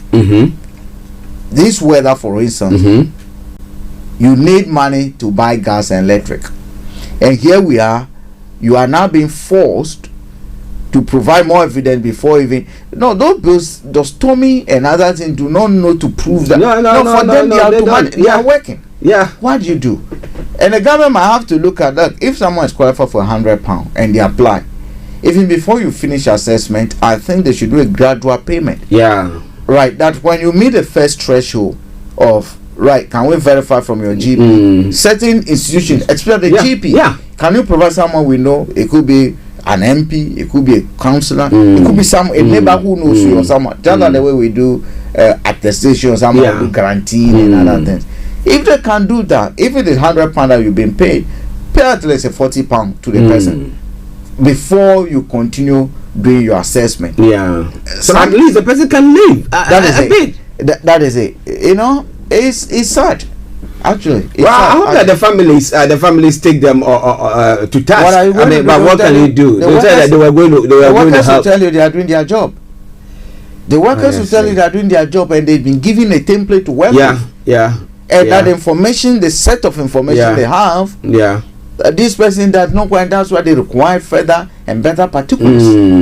But I've had people from some other institutions, I wouldn't want to mention their names, saying that they've gone to assess people and they sat there and they are crying and they wish that they could just use their own pocket money to give to the people, because they see the desperation in there. I don't think I can do such a job.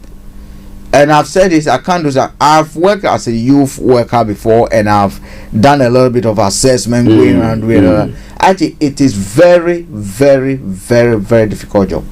I do not envy anyone. You see, human beings, we are emotional beings. We are social animals, irrespective of what. We are not metals. It takes courage and it takes a lot of strength to be able to walk from someone who you know that, look, this person got nothing. The person might not even have food. Archie, you know, my dad used to go to bring people home. You always say that. It is very, very, I can't do that job today. I cannot do it, because actually it lives with you.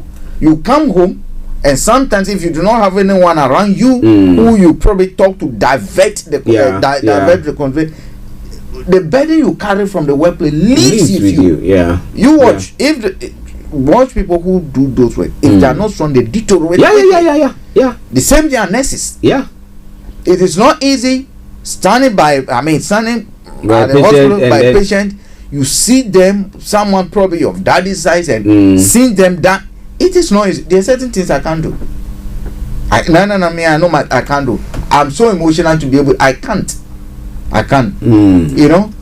Wow. Listeners, it's Starr Radio UK. 2 minutes past the top of the hour at the time. Let me announce the lines open, and we'll look at a couple of other stories making the rounds here in the UK.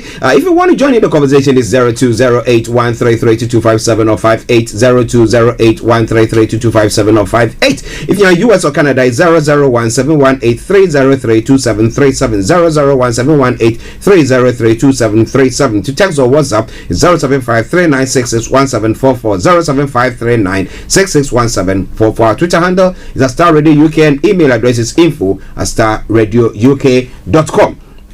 Now, here in the UK, now still Owen Paterson. Now, wise to review MP's consultancy jobs, says minister. Now, a cabinet minister has backed calls for the rules on MP's consultancy jobs to be reviewed in the wake of the row over Tory MP Owen Paterson. Now, Mr. Paterson was found to have used his position to lobby for two firms, paying him reigniting debates over MP's outside employment. International Trade Secretary Anne-Marie Trevelyan said it would be wise to revisit the issue of second job. But she rejected a blanket ban, arguing Parliament will lose out as a result. Now, how is Parliament going to lose out on that if all that they are doing, putting people there, and therefore they are lobbying? You know, lobbyists, they will do anything. Some of the highest paid. They do anything to get their policies to be, made in favor of their clients or whoever. Actually, lobbying, we're gonna look at it from two different angles.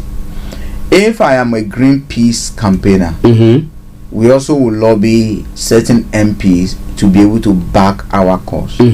So, using the word generic, lobby to be banned is going to be very, very difficult. That blanket, because we know as people from ethnic minority group, we do lobby our MPs. So lobbying is lobbying. Now, the question here is, what do you gain from lobbying? If the benefit, that's for me the assessment criteria which should be set. If it is going to be the case where, as an MP, you are pushing for, let's say, flaring of gas to be legalized in this case because your son, your uncle, someone you are related to, you are not just making the argument based on complete your knowledge, your science or whatever, but a decision that might favor you. Then for me, I do have a bit of a problem. If I have for instance, if I have shares in an oil producing company or an oil drilling company, and we are talking of environmental concerns over here, and I say, okay, you know, I own shares in BP. I do not think they are doing anything wrong. I mean, and I lobby, or my interest is to lobby that we should not put or impose strict environmental laws just because BP might lose out, and I know if BP lose out, 10% of my shares is going to go, the value is going to go down. Then I think you're doing it for your, whatever you're doing, you're not doing it for the interest for which you are being put there, but for your personal interest. And in this case, look, we know those who benefited from, or who benefit from lobbying most are the MPs themselves, and some of them, they are political parties. If you link this case to Cash for Honest story again, where we are being told that all you needed to pay was to pay £3 million. Donate a £3 million to the Conservative, and then you'll be awarded with a peerage. And we know how powerful these peers, the laws are. They do a lot of lobbying, even more than the MPs themselves. And you get me? So actually, I think they have to look at it again, but I don't think a blanket ban is the way forward. No. Okay. Do you think a second job should be allowed? A second job for MPs, that depends. Look, people take second jobs. What we need to look at is, would they have enough time to do a lot of those second jobs? You know, apart from coming to Parliament, featuring on certain policies, and then a lot of work is supposed to be spent in your constituents, doing your basically day-to-day, or probably doing your meeting with the constituents. What we do know over here in this country is that a lot of time is spent in the constituencies. People talking to their local people and taking views on policies and other things so that they can represent them properly in Parliament.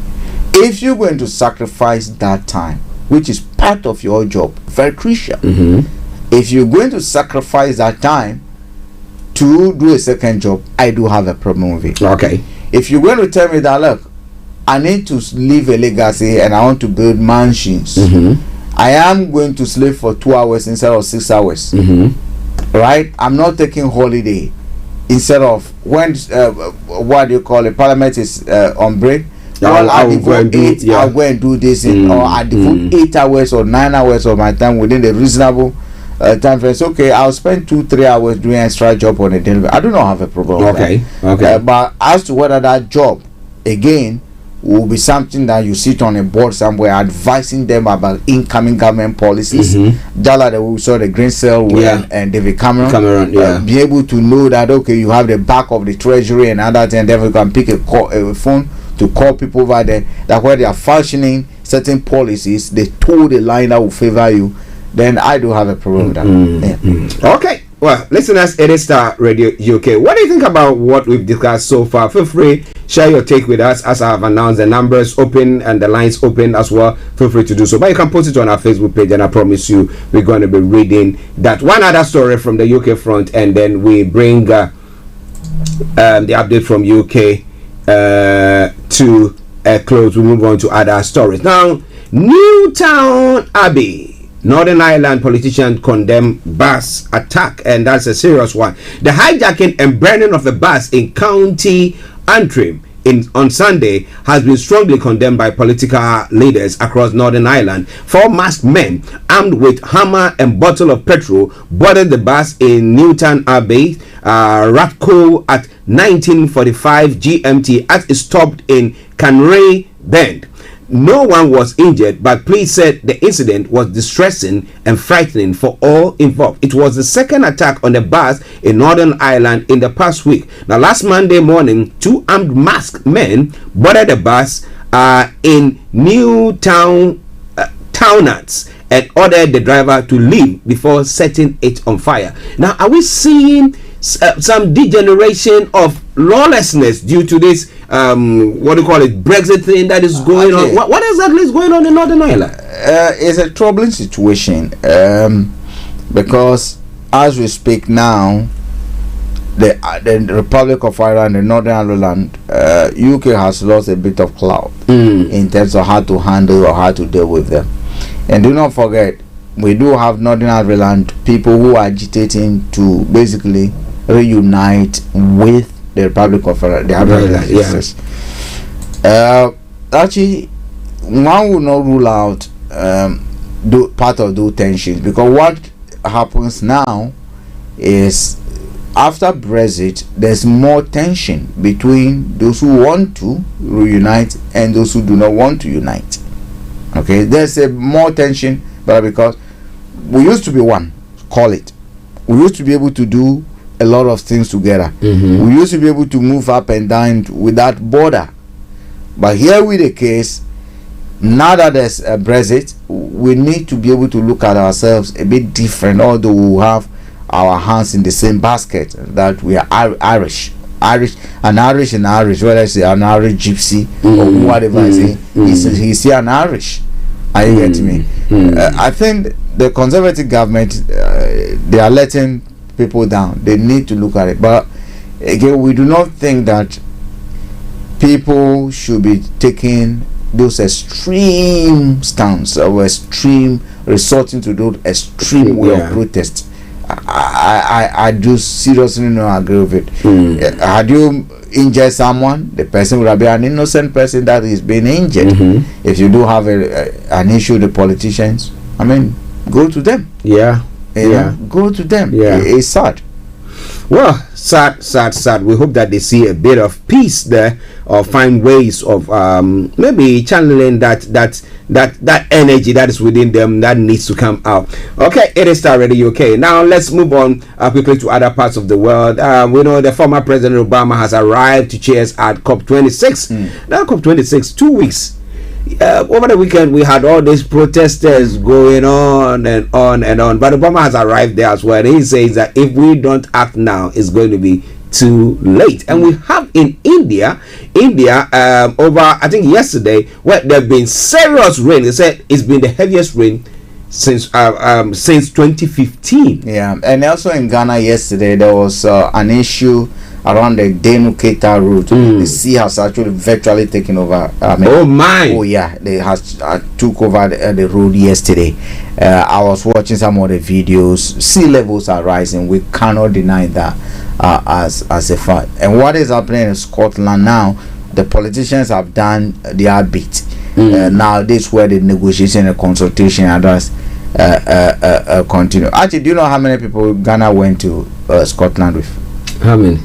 Guess. 20. Actually, you don't know your country. A whole entourage proper. How many? A bus full. A second guess. 100. Oh, actually. What? Will they take the whole Ghana to them? They took the whole village. 333 people. For what? What are they doing? Okay, to climate change. They want to.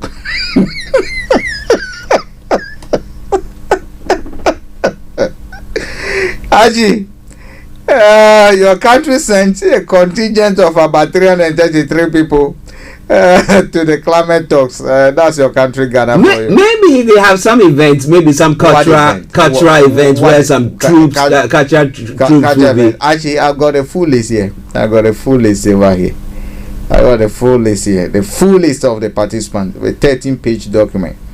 I got it over. Or some demonstrators. They choose some demonstrators. No, I mean, actually, it's interesting. In fact, 335. But interestingly, something happened there, which is quite worrying. China sent 60. US sent 168. Greece 32. Sweden 21. Bulgaria 13. Austria 37. And you expect, I mean, a large reason because they get involved in what are various committees and other negotiate and other thing bringing up. But to talk of a 335, I mean, did they use 2 flights? Don't forget your president. The president came with his, and then there's another. So we don't have a flight that can land in Ghana that can carry 300. No, they might have a lot of them travel commercial. But so we're talking about maybe two flights, full flights. Yeah, the state is paying for it. Pallien will come, and do not forget some of these people are government officials and other. Most of them head of institutions and other things. So in one ministry you have about 10 people going, and one ministry you have a whole this minister from that, minister from this, minister from this, minister for environment, minister from energy, minister for this, all, and they are decent going. Then you ask yourself, what is that? Can't we share notes? Can't we share notes? Yeah, and then you look at how much that would have cost us. Do they have free accommodation? Scotland give free. The economy is boosting because of this climate event. Do you know the amount of money the hotels are going to make? The food, the transport. That's the airline, Virgin Airline, and all these British Airways. Do you know the amount of money they've made as a direct result of this conference? When you're hosting an event like the football and all those things, actually, the attraction is the income it brings. Yeah. The business, the capital injection into your country. So basically, we have sent huge sums of money from Ghana dumped into this in the UK economy. But we're not saying it that way. We went for a conference. Interesting. Talkatives.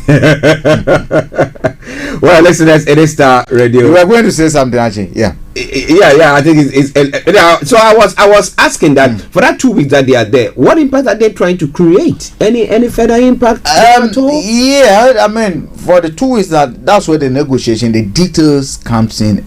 Normally when policy documents are being crafted, what you do have is you have like workshops where you have participants from different fields contributing with moderate, and then they will take that feed, they will take the consensus of whatever has been arrived.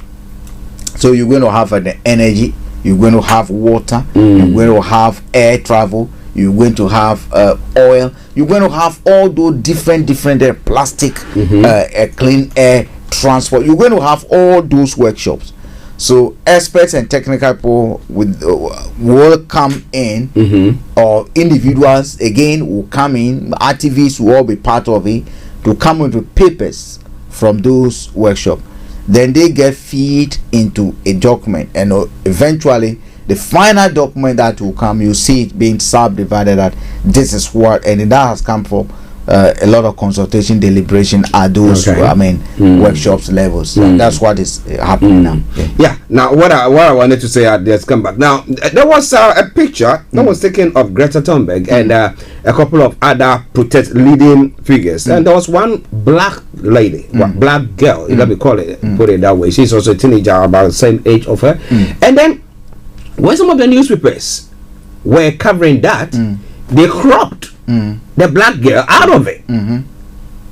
So I was saying that even in the midst of we fighting an international cause for ourselves, they are discriminating. What was the headline of the newspaper? Because if it is about Thunberg, Thunberg or whatever her name is, then they might be right in cropping her out. But as to why they did not take a picture when or which she was the only person in there, they have a lot of pictures. But if they were creating a story about a scene and images captured at that scene, probably protest, and then I think it would be very, very wrong to be able to crop some people out when you're actually dealing with a particular scene. Yeah.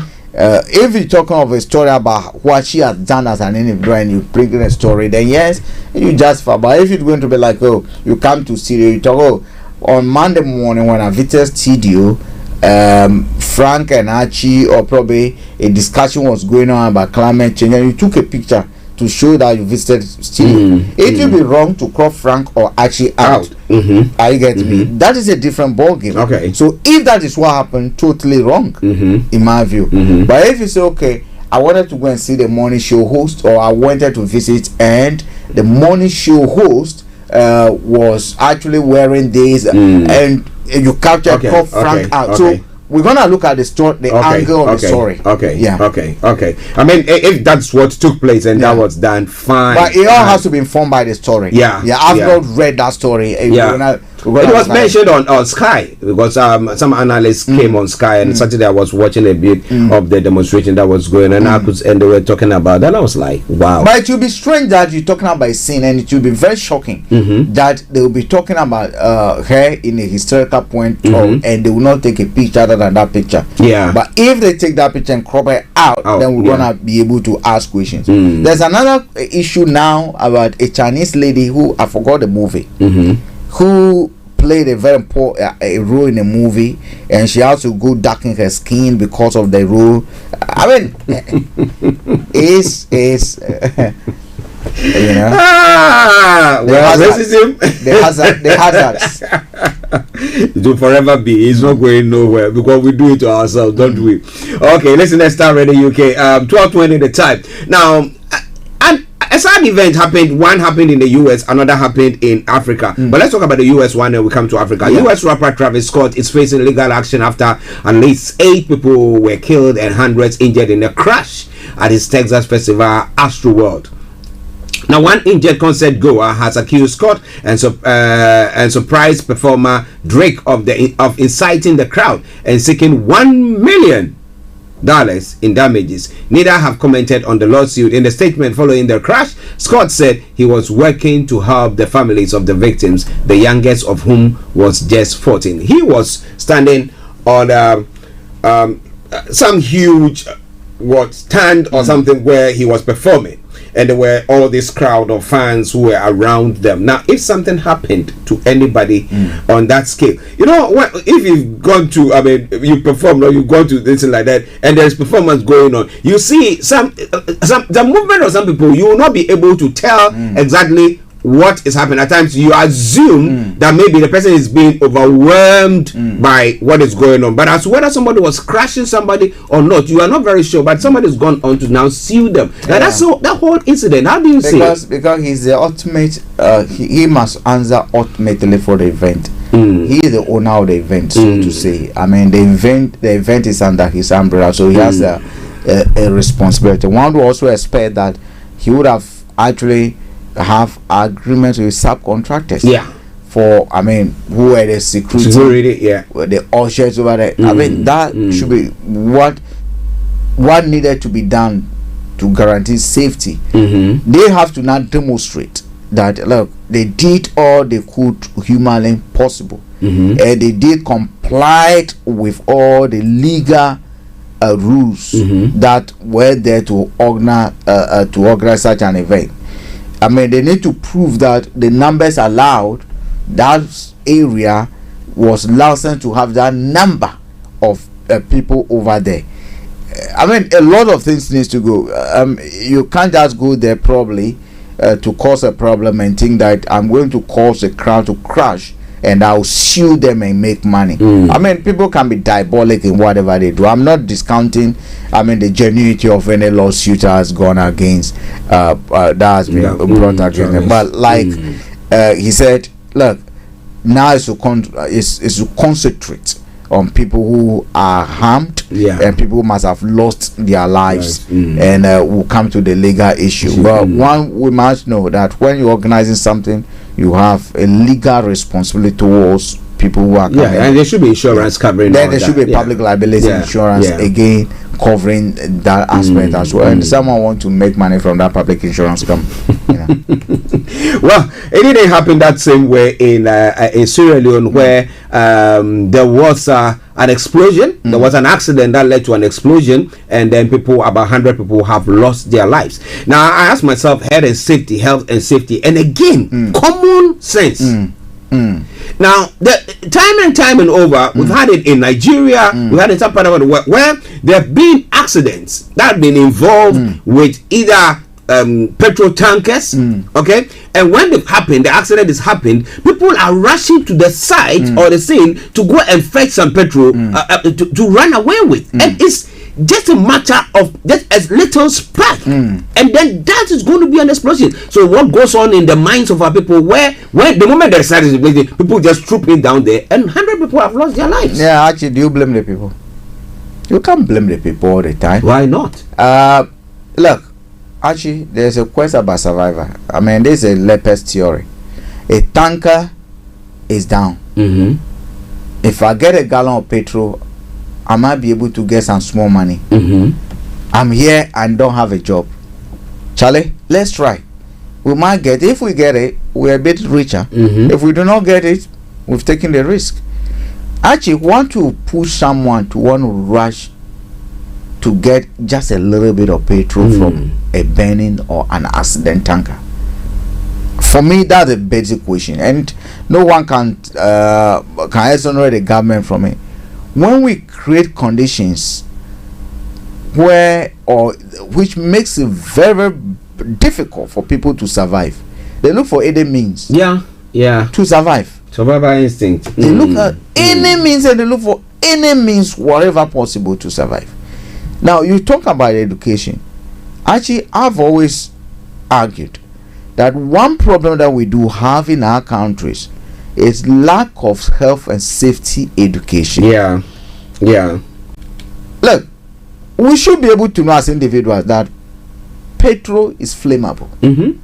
When there's an accident, highly flammable. The exhaust pipes and other things are so hot that any little thing can ignite those flames, and there could be an explosion.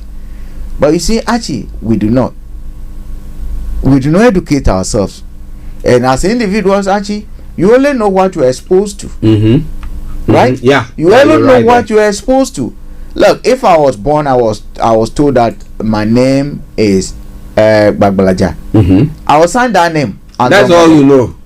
If I was told that the physical features that I have are fit to describe me as a goat, I will know myself as a goat. If they told me it was a he, I am a he goat, I would have accepted it as a he goat. But I know only what I'm exposed to, what I might have encountered that through education, through experience, through acquaintances, through reading or through research myself, or probably through experience.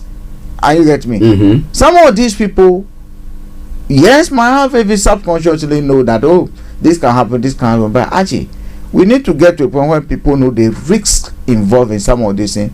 And I do believe, yes, this is an accident. Tankers will go down, purely an accident. But what for me I cannot accept as an accident is where we see our brothers and sisters trooping to the scene to get fuel from it. That for me cannot be accepted as an accident. No. That is something that humans must fight to stop, because it's one too many. Nigeria, Ghana, and other African countries, it is one too many, and we cannot accept that as just a mere accident. Tanker going somewhere exploding is an accident, but for us, our brothers and our sisters trooping to that, for me, it's gone beyond, and it's never to do for an accident. It has to do with the poverty of education, poverty of knowledge, poverty of what to even eat. That is what is causing it. Do you think I'll see a tanker here? I'm not rich. Even if I'm hungry, do you think a tanker will collapse or I will drive to go? No. You know that this is what can happen there. You don't know what time. I wouldn't. It is sad, but may their souls rest in perfect peace. I don't want to say it's a foolishness in death that they've died. Again, like Frank is saying, it could be that, well, the leper's theory, they don't have anything to survive on. They think that, let's take the risk and see. Well, maybe somebody has done it and say, let's also try, and that might have caused them to lose their lives. But 101 people dead, 100 others also injured. I mean, when you are injured with that, we know it's burns, severe burns. You might be banned for life. But well, it is Starr Radio UK. Almost 12:30. Let's try to touch on a couple of stories and then we can bring the program to go. The West African Regional Bloc, ECOWAS, has imposed sanctions against Mali's transitional leaders and their families. The sanctions range from travel bans to a freeze of their financial assets. Now, it follows their failure to adhere to their timetable of returning the country to constitutional rule by February next year. Now, ECOWAS said the Malian authorities had informed them of their inability to meet the transition deadline by holding election. The regional grouping had lifted economic sanctions imposed on the country following the coup last year after the military junta promised an 18-month transition process. Now, ECOWAS will be considering further sanctions next month if there is still been no progress towards election in Mali, it said. Now, Mali has witnessed 2 coups since last year and is in the grip of a jihadist insurgency. Now, the first question is, now, if they did promise, call it the 18 months of transition to get the country back into democracy, and they are saying that we can't do that. There should be some reason why they're saying we can't do it. Now, have they met them? Have they discussed? Definitely, I know that they will not just take it that, the president said that and therefore we say no, but they might need finance. Has the unit, done anything of the sort? Not to the best of my knowledge, but actually, as much as we celebrate some coups, and yes, and proudly so, I think those who engage in those coups will need to basically take the right path of addressing issues. When the Malians welcomed the coup, they didn't ask the military to stay on, to overstay. And I think that 18 months to 2 years is a good enough time to be able to start getting the civilians to take over the country again. Look, what they've done, the sanctions is one thing, but the leaders' failure to be able to return the country back into civilians rule or give a reasonable timeline, stating clearly to the, which we do not know now, stating clearly why the mitigating factors, what prevented them from holding elections or moving back straight into constitutional rule, and when they're going to do it, that would have helped. But again, let's look at the sanctions. These days, under President Akufo-Addo's chairmanship, ECOWAS has been making noise about sanctions. A lot about what do you call the boss man. Let's impose sanctions. Actually, how many flights depart Ghana to Mali a day? And how many of them have deposited their funds or their finances there? These are paper talks and political, what I call it, a bit of how do we say political gymnastics. That is what they're doing. How would those sanctions? Okay, what is the export, the side of export trade between Ghana, Nigeria, and Mali? How much do we export to that area? How much Nigeria? How much do we import from Mali? Because there must be a trade. Right? Okay, those leaders, what are they coming to do in Ghana in the first place?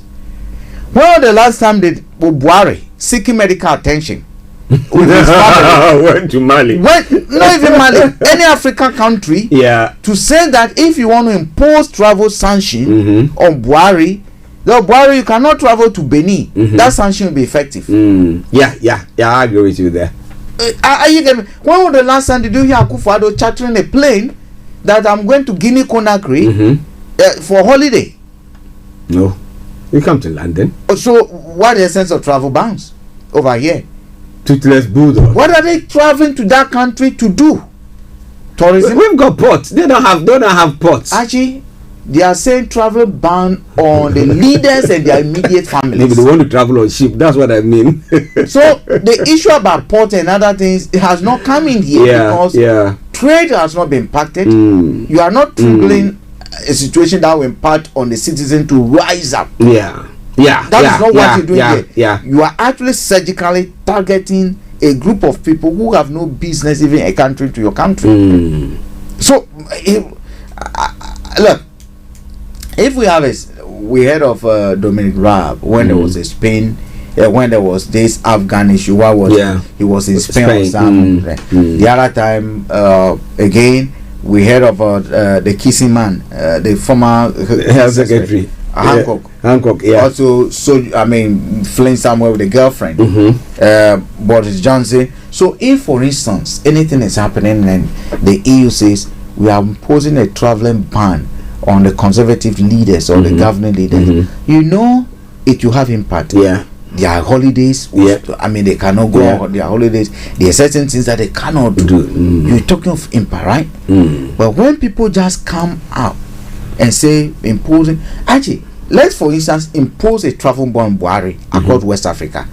Of what use will it be? He will be laughing at them. No, it doesn't. He will be laughing at them if he decide that he is not going to hold the election but entrench himself. We should begin to charge our leaders for noise pollution. No, seriously. Actually, no. Let's strategically look at it. Of what use will it? I don't know. Probably they travel and we do not know. Well, maybe. Yeah, but as far as we know, and as far as we are concerned, we have not seen our leaders traveling to other countries to do business, or I mean, they are sending their family. Look, Akufo-Addo should be able to tell us that the last time Rebecca was going for holiday, Rebecca went to Chad. Now today, my family are going on holiday in Senegal. That we enjoyed the ECOWAS region. That way, travel ban. As you speak now, to get to even Nigeria, you don't even have a flight. You don't even have a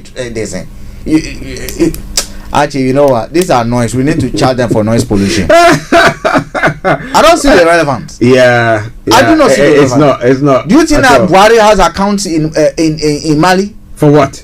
Do you think Akufo-Addo has a bank account in Equatorial Guinea? For what? So in case Akufo-Addo does anything in court and want to pose what they call it, sanctions and say freezing, do you think Akufo-Addo will have a bank account in West Africa? You wouldn't give them monkeys. Then you get on. So why are you wasting our years telling that you are imposing sanctions when there's nothing, right? There's not a lion in the cage. You went shooting. I've shot so that if there's a lion there, he's killed. You are wasting bullets. There's no lion. You are even shooting. You are wasting bullets. You need to be surcharged for that. Noise pollution. This noise pollution, actually, they are polluting our ears. Well, listeners, it is Starr Radio UK. It is your favorite African and Caribbean radio station in London. Actually, finally on that, you know what they should be doing? They should be lobbying EU and UK where we know some of these people troops to be able to enforce them. This thing. And then African Union, because we know the Southern Africans, a lot of our people go there for medical and other things. So that's what we should be lobbying about. But the ECOWAS region itself, for me, now. Well, maybe we are here. We don't know. They love to go to Ghana. They love to go to Nigeria. We might not know. Maybe learn the corruption trade there. Who knows? Well, listeners, it's Starr Radio UK. Now let's quickly have a couple of stories from Ghana, or one if it's possible, and then we can bring the program to a close. Where we're going to be having HRH in the Pallien joining us all the way from Cyprus, where she's going to be telling us about your career. The majority caucus in Parliament has called on the Speaker of Parliament, Agbagbe, to stop protecting Medina MP Xavier Sassu, which we did talk about, was it last week, But this morning, information coming through. Just bear with me. Let me get it out. He was supposed to have appeared before court, but because of the statement that the speaker made or the instruction the speaker have made, the case has been adjourned. Archie, I think political gymnastics is being played with this, and too much noise is being made about it. And we all know why it is being. It's a way to divert attention from Sewa Bruni issue. So we know. Look, we are dealing with Parliament. There are procedures.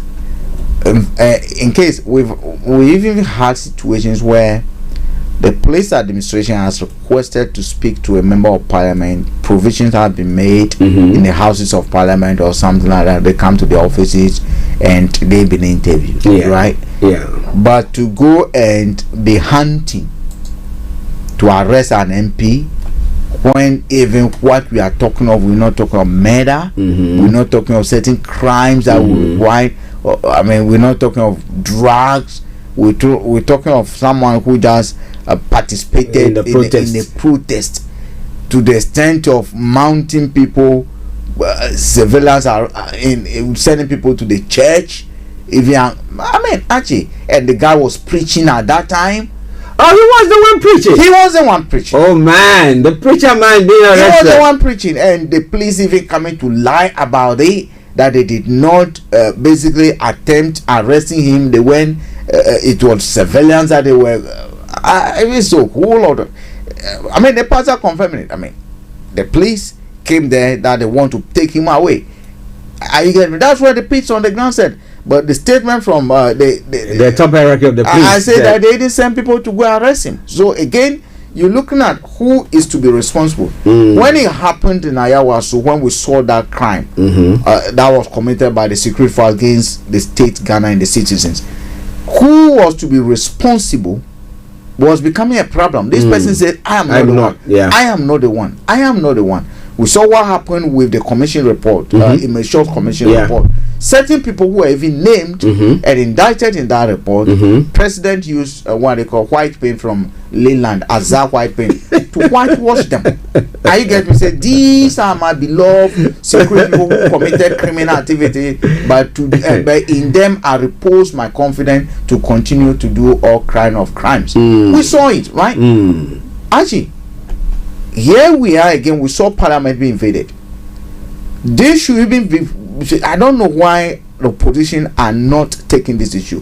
Here we have a situation when the police administration are saying again that they did not ask anyone to go and arrest, but the ones on the ground were saying they were sent to arrest. Who sent them? Who sent them? Who are they? Because all the security issues that we've had from Ayawasu issue, from the Parliament invasion to Techima, people were beginning to run away from responsibility. So assuming Sachu was arrested, anything happened to him, the IGP and others would have told us that they didn't know about it.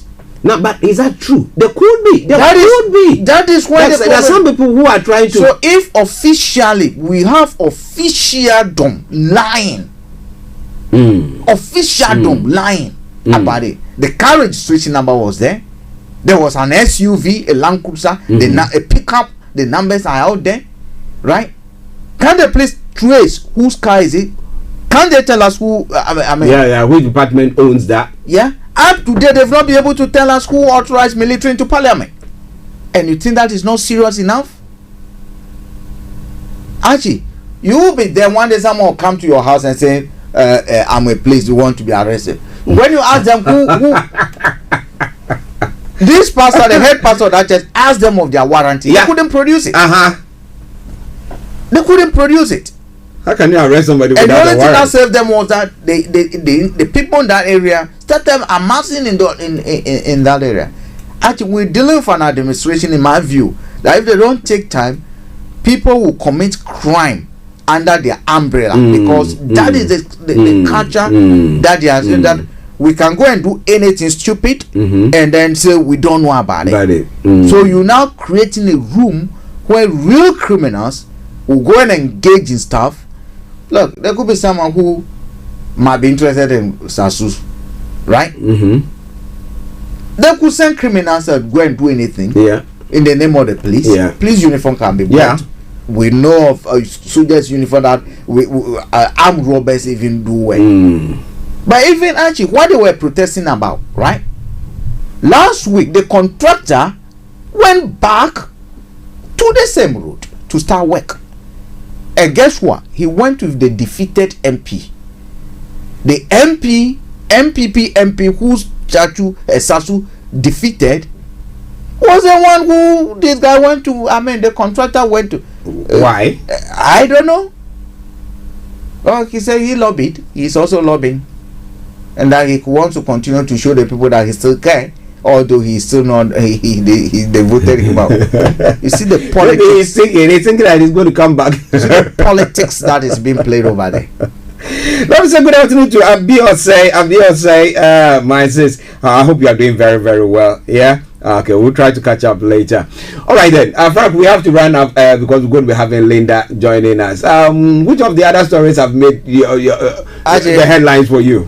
For me, the booster jab is still an issue because we are now being told that the elderly, the death rate among the elderly now is increasing.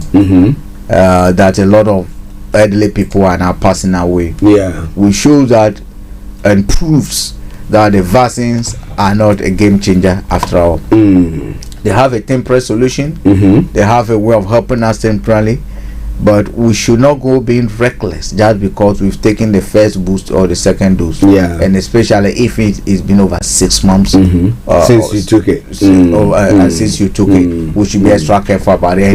Let's continue to do what we've been doing to have survived up to this time. Yeah, because the virus is real. It's real, man. Yeah, it's real. Listeners, Mr. Frank Davis, for you, Frank, let me say thank you very much for this wonderful time with you this morning. But remember, tomorrow we'll be back with another edition of the morning show with Frank there as well. But hey, at this juncture, we cross all the way to Cyprus, where we've got our own HRH Linda Pallien, who is all ready to fire on all cylinders. And let me say good afternoon to you, Linda. Good afternoon. How are you? You're doing very, very well. And you? I'm fantastic. Thank you. Great. I can see from your face that you really enjoyed the weekend, didn't you? Always. Always. That's good. That's good. Great. Okay. So, Career 101, what are we looking at today? Today we're looking at negotiating working terms. Okay, negotiating working terms. Okay. Now that's quite an interesting one. Let me ask a question there. I remember back in the day where a company came to see me. Fortunately, I've been fortunate that way. You know, they come to look for me. They come and work with me. There you go. And then, when I went in, I had the terms that I was supposed to work, the payment and everything. And then before the first I could receive my first pay. The boss came back to say, look, we've increased the money that was going to. I'm like, okay, I didn't negotiate anything, but I got that. So someone might think that, well, maybe don't say nothing, and maybe your good works will prove what they have to or what you have to earn. What do you think about that? Yeah, I think in a utopian society, yes. But I think that isn't the norm. They must have really wanted you, and again, that speaks a lot to your credit of being able to have the skills and to be able to showcase that in a way that everyone wanted. That's where we hope all the listeners get to that position where people come to look for you and they recognize your worth. Okay. Listeners, maybe you have to open your mouth and negotiate something. They say if you don't speak, you might end up being given a raw deal. But hey, you have to speak up. So how do you negotiate our terms? Let's go back to Linda for her to address that for us. Over to you, Linda. Fantastic. So we're talking about negotiating your working terms, whether it's working remotely or flexible working, some days in the office and some not, or working from somewhere else, whether it's negotiating your salary, and a higher salary or other benefits, and negotiating working hours. And I wanted to specify all of these aspects that you can negotiate on, because when we talk about negotiations, people tend to assume it's only the salary or the pay. So when they go and they're told no, they have nowhere else to go because they're not prepared to be able to negotiate on other things. You know, sometimes the company might not be able to give you, or your clients might not be able to pay you more, but they're willing to be flexible and maybe let you do less for the same money, or recompensate you in some other way. Compensate you in some other way. So it's good to have those tools in your inbox, whether it's like, okay, well, we can stick to this amount that we've agreed, but it means rather than coming in 3 days a week, I will only come in 2 or 2.5, whatever it is that works for you. So there's definitely more than just salary negotiations. Let's start there. Good. And in the course of this program, I want to share 10 sort of pointers of how to negotiate working terms that you may need a reminder of, or you may not have thought of at all. But 10 out of a lot of them, but 10 that I find are the most important for negotiating. So we'll get started. The first one is, as always, going for a win-win solution. But when you are negotiating, you want to make sure that you're given as much value as you're expecting in return. So, and sometimes, and actually most times, you are providing a win-win, but you're just not making that clear to the other party.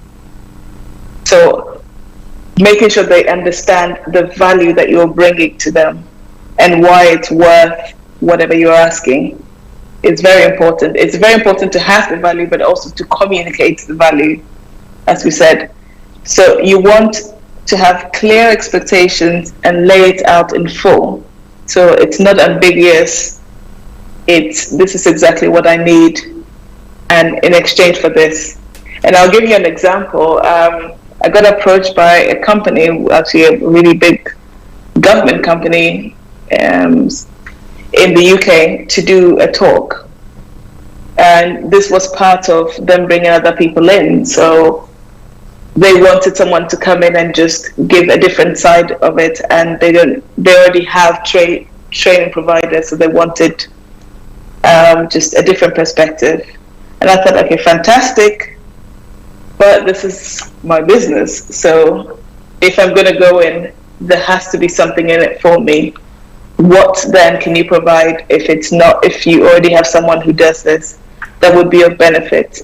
So we spoke and we negotiated maybe another talk, or maybe some introductions, or maybe a reference later, or maybe an award later for that. Some sort of recognition that you can use then to build on something else. So that was an example of negotiating where money isn't involved at all, but sometimes it isn't. But definitely, and if you haven't read this Should I Work for Free in the book, you should definitely read that, because no one deserves to work for free. Yeah. And there's a whole chart in the Career Success book about how not to be a doormat, pretty much. So definitely understanding that you always want to create a win-win scenario for either party is the first step to negotiating favorable terms. The second step is confidence. You need to have confidence when you're going to a negotiation, whether it's you're starting at the bottom as an entry role, you're grateful to have their attention, but you have to go in confidently. And it's easy to tell when someone isn't confident, because then you've already lost. They know that they have the upper hand, and therefore you wouldn't even get what you deserve to get, or what they were going to give you in the first place. Imagine if you're going to give somebody 300, and as soon as you mentioned 100, they were happy. You would just stop there. Yeah. You're thinking, I've saved myself a bit. So you really need to go in confident if you're negotiating. And to be confident, you have to know your value, what you bring to the table, what do they get in return, and why is it valuable for them. So especially if you're an employee and you're negotiating to supervise a position, why is it important for you? You have someone that, rather than you be the overall manager and we call you at every given problem, you have someone that's in charge and you don't have to deal with a petty complaint. You have someone that problems can be escalated to. I can do the close, and you can rest comfortably knowing that it's all taken care of. You know, all of these are negotiation tools that you can use. So understand why what you're offering is of value to them. With our product, you're going to get X, Y, Z. With me being in the office full-time rather than the part-time I'm on, it means that we are more productive, where we can double the income or the turnover, whatever it is, and it'll give you what you're looking for. You have to always spell it out to the other party confidently what value you're offering. Can you hear me, or I can hear you loud and clear. Enjoying it, so please go on. Awesome. I can get some interruptions in my headphones, that's why I'm asking. Okay. So in terms of salary negotiations, the third point is put your number out first. Don't wait for them to tell you, well, the most we can give you is 70 cents more per hour or 25 cents. I remember being in one of my first employments where at the end of the year you get 25 cents more per hour or 25. Put your number out first. What do you want? And you need to, well, I'll talk more about this in the other steps, but you need to know the exact number you want. So don't give them a range. Oh, I would expect to earn between 3,000 and 4,000 or 800 and 1,002. Tell them I want 1,049 or something specific. My net will be 64,700, whatever it is, but be exact.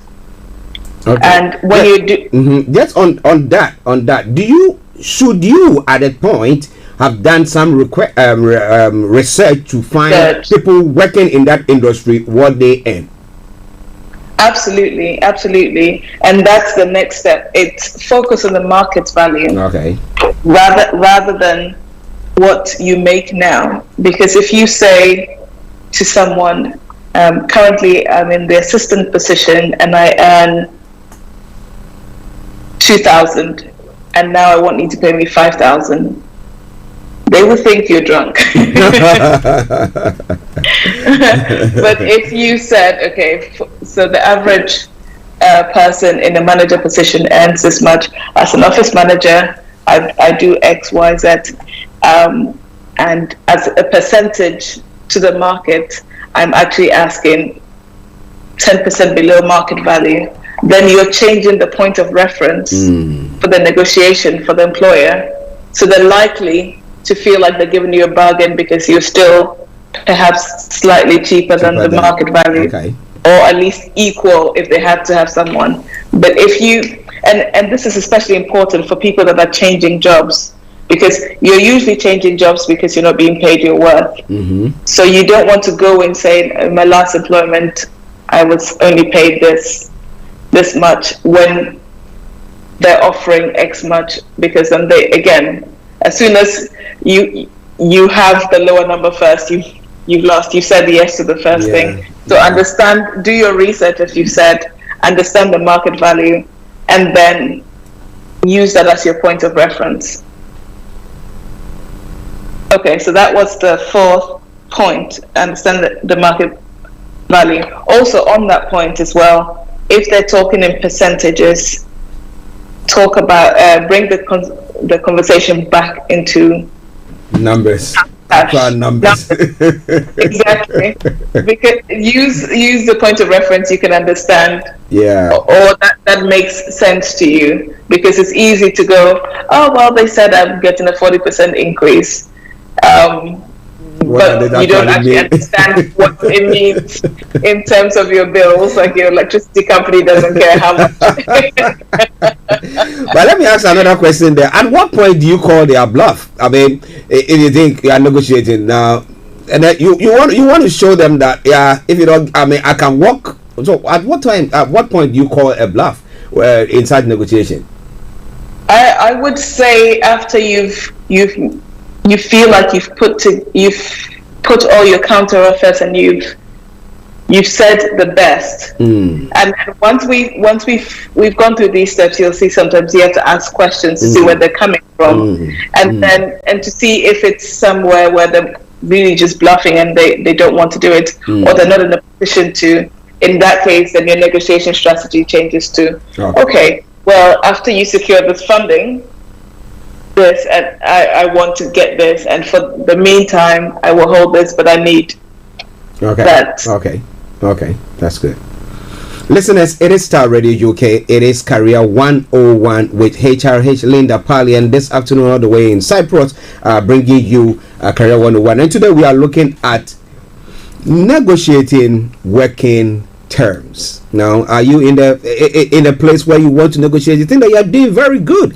Maybe another position, or maybe a flexible working condition, or something. Name it. That is what we are looking at this afternoon. So please, get glued to your sets and listen to us. Okay, over to you, Linda.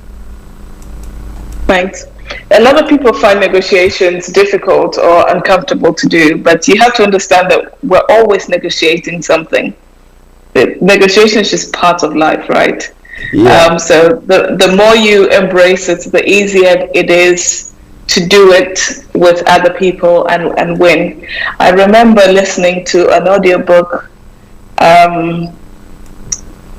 by one of these world successful people, and they said they loved countries where you go and you haggle in the markets, because for them it was a practice of negotiating and doing it, because it's at the same level whether you're doing big business deals or you're negotiating for the price of tomatoes. It's the same skills, understanding where the person's coming from, what the actual value is, and this sort of give and take. So I definitely think that at any given point we should be practicing these negotiation skills. It really helps for when you really need that.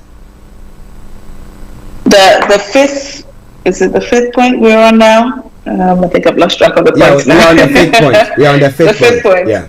So on the fifth point, stay positive, not pushy.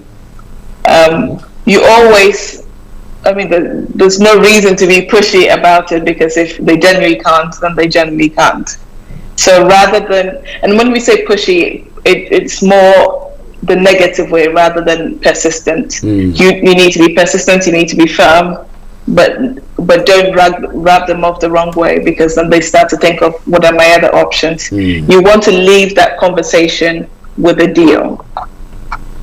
So being positive and finding ways around it so that by the time you finish that conversation, there is an outcome to it. Because of course, the longer people have to think about stuff, they have the remorse, and they've got options to consider, and they're going to phone a friend, whatever it is. So stay positive throughout the negotiations, but firm and consistent. The sixth point is ask for more than you want. Ask for more than you want. That's an age-old negotiation tactic where, people use that all the time in various settings. It's like, well, would you like to have dinner?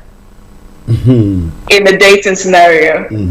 And you think, oh, well, I didn't really know you well, why would I go for dinner with you? And it's like, well, okay, how about coffee? But you really wanted coffee. Yeah. When you say dinner, the person says dinner, you don't have the money in your pocket, then you would know. Exactly.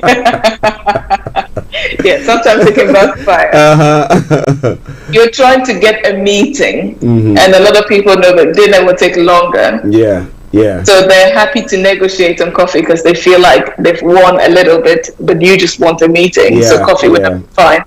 But if you said coffee, they probably would have said, oh, why don't we do a Skype call or a Zoom call or a telephone? Yeah, you're right. So if you ask for more than what you want, it's easier to then get what you really want. So that's something worth noting. The 7th point is prioritize your requests. So your first request has to be more important, down to the little details. And when we talk about having your negotiables and non-negotiables ready, especially in an interview setting, make sure that all the important points are covered first, because those points you don't negotiate on. If they don't have it, it's a deal breaker. And then there's the nice to haves, where you don't have a coffee maker in the fridge in the office and I have to buy my own coffee. That's something you can compromise on, perhaps. Looks like our internet is sketchy. No, it's okay. We can hear you. Okay. The 8th point, the 9th point now we're on is the 8th point now. 8? Yeah. 8, okay. So ask questions. Ask questions. As we said, be firm but fair. Ask a lot of questions. Don't assume why they're saying what they're saying. So if they say, no, that's impossible, tell me more. What is your reasoning based on? Why is it impossible, or why would it be unheard of to do this? What have you based this decision on?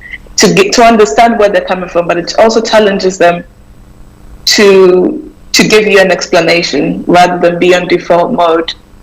And if they can't come up with an explanation, then it makes them think twice that actually it is possible.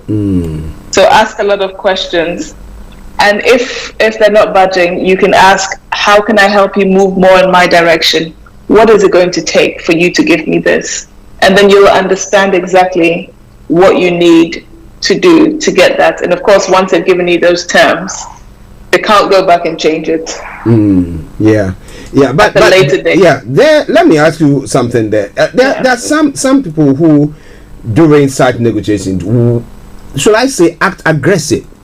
A bit aggressive. I mean, you want to ask questions. I said I can't do it now, but the way they seem to be coming across, you feel some aggression, and I decide that I'm the one who's deciding it. I don't want to do it.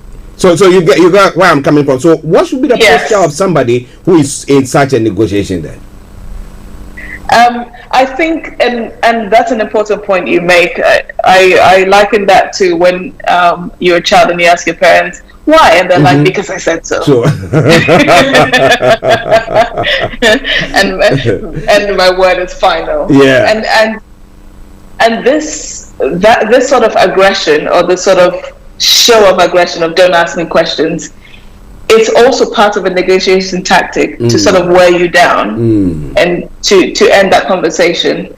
But if you again stay positive and you're not pushy, you can empathize and go, oh, I know this might seem like I'm asking a lot of questions, I'm just trying to understand. So you can reassure them again, but again, firmly carry on the question, because you have your goal, but it's a technique just like anything else. And if you say to them, I understand, as we do in England very well, I understand where you're coming from, and show a level of empathy. And then also explain where you're coming from in terms of why you're asking the question, so that I know whether I can make an informed decision, whether it's feasible for me to carry on with this venture, or so that I can understand why, because at the moment I feel like I deserve this, or I know that I deserve this, and if I'm going to carry on to work for below my value, then I need to understand what the position is and what that means.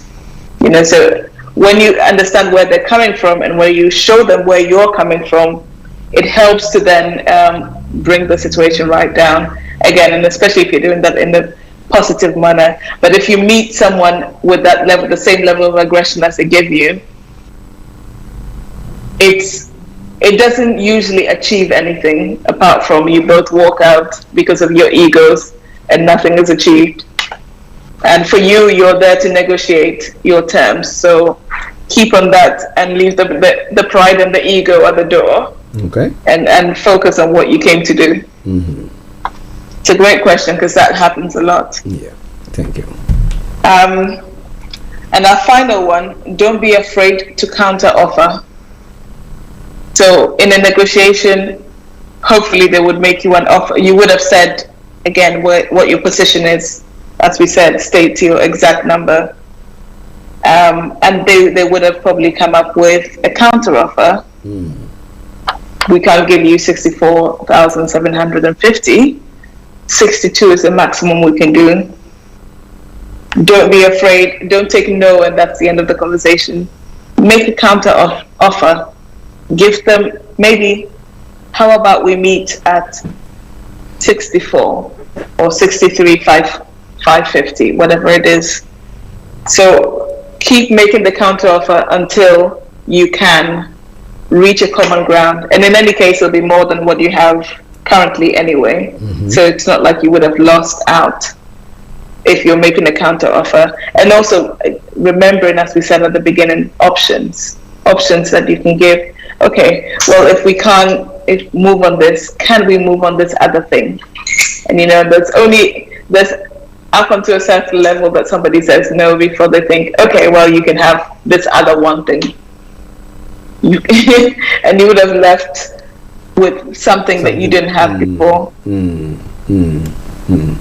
Okay, listeners, HRH Linda Pallien taking us through negotiating working terms. Now, we've touched on a few issues here and there, but let me ask you one question before you sum the whole thing up for us, and then we come to the tail end. Now, is there a course or is there a way where people can learn to negotiate? Because you said a lot of things there. I'm thinking some are not born negotiators. There are some who are negotiators. So you have Frank, who is a proper negotiator. You put him and say, let him just talk, and he will negotiate. You can go and sleep. For sure you can get a good deal. But there are others who can't do that. I mean, you go and say, this is it. Oh, come on, just get it. Let's get out and let's go. So is there a way where people are trained to negotiate?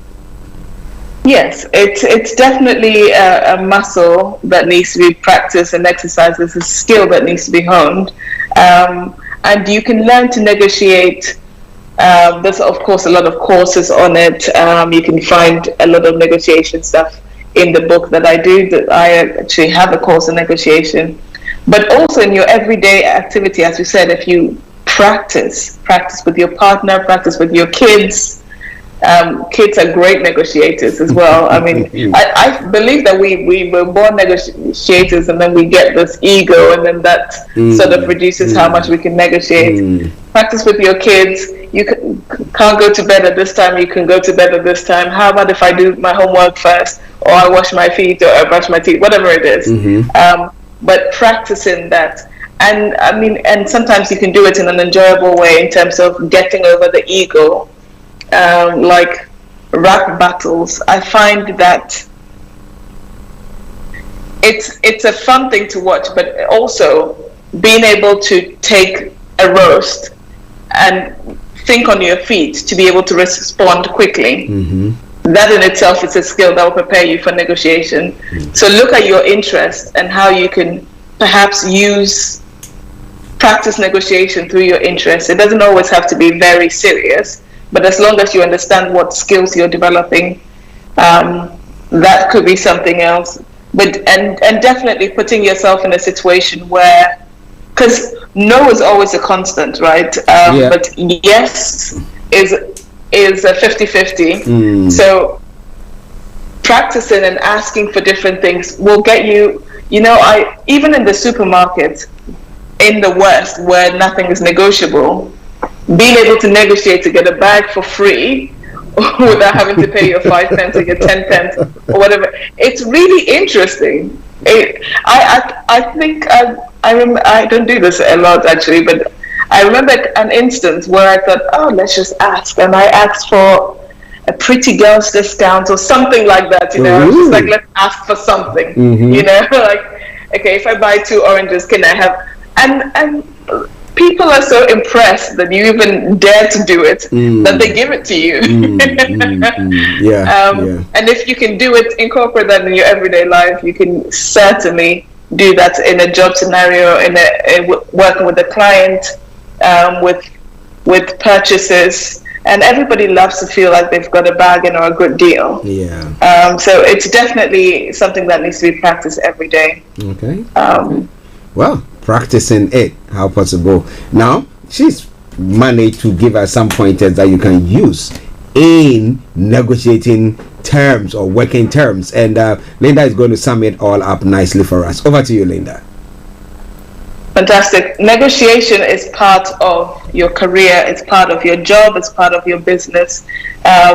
In different scenarios, you're going to find yourself negotiating, whether it's you negotiating for the pay rise, negotiating terms and credit terms with your creditors and debtors, whether it's flexible hours or holidays.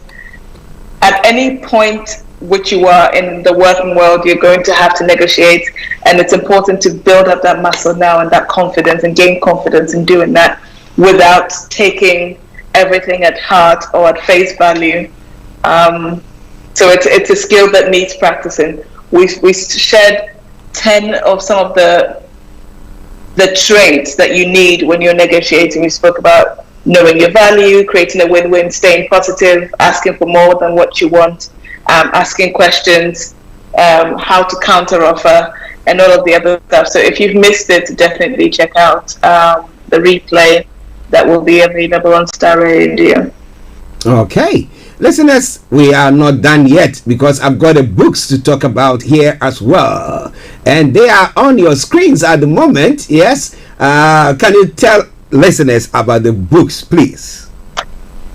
Fantastic. I have written a lot of knowledge in 3 beautiful books that are available to you on Amazon, on Book Depository. They're available at Waterstones online, Gardner's Books.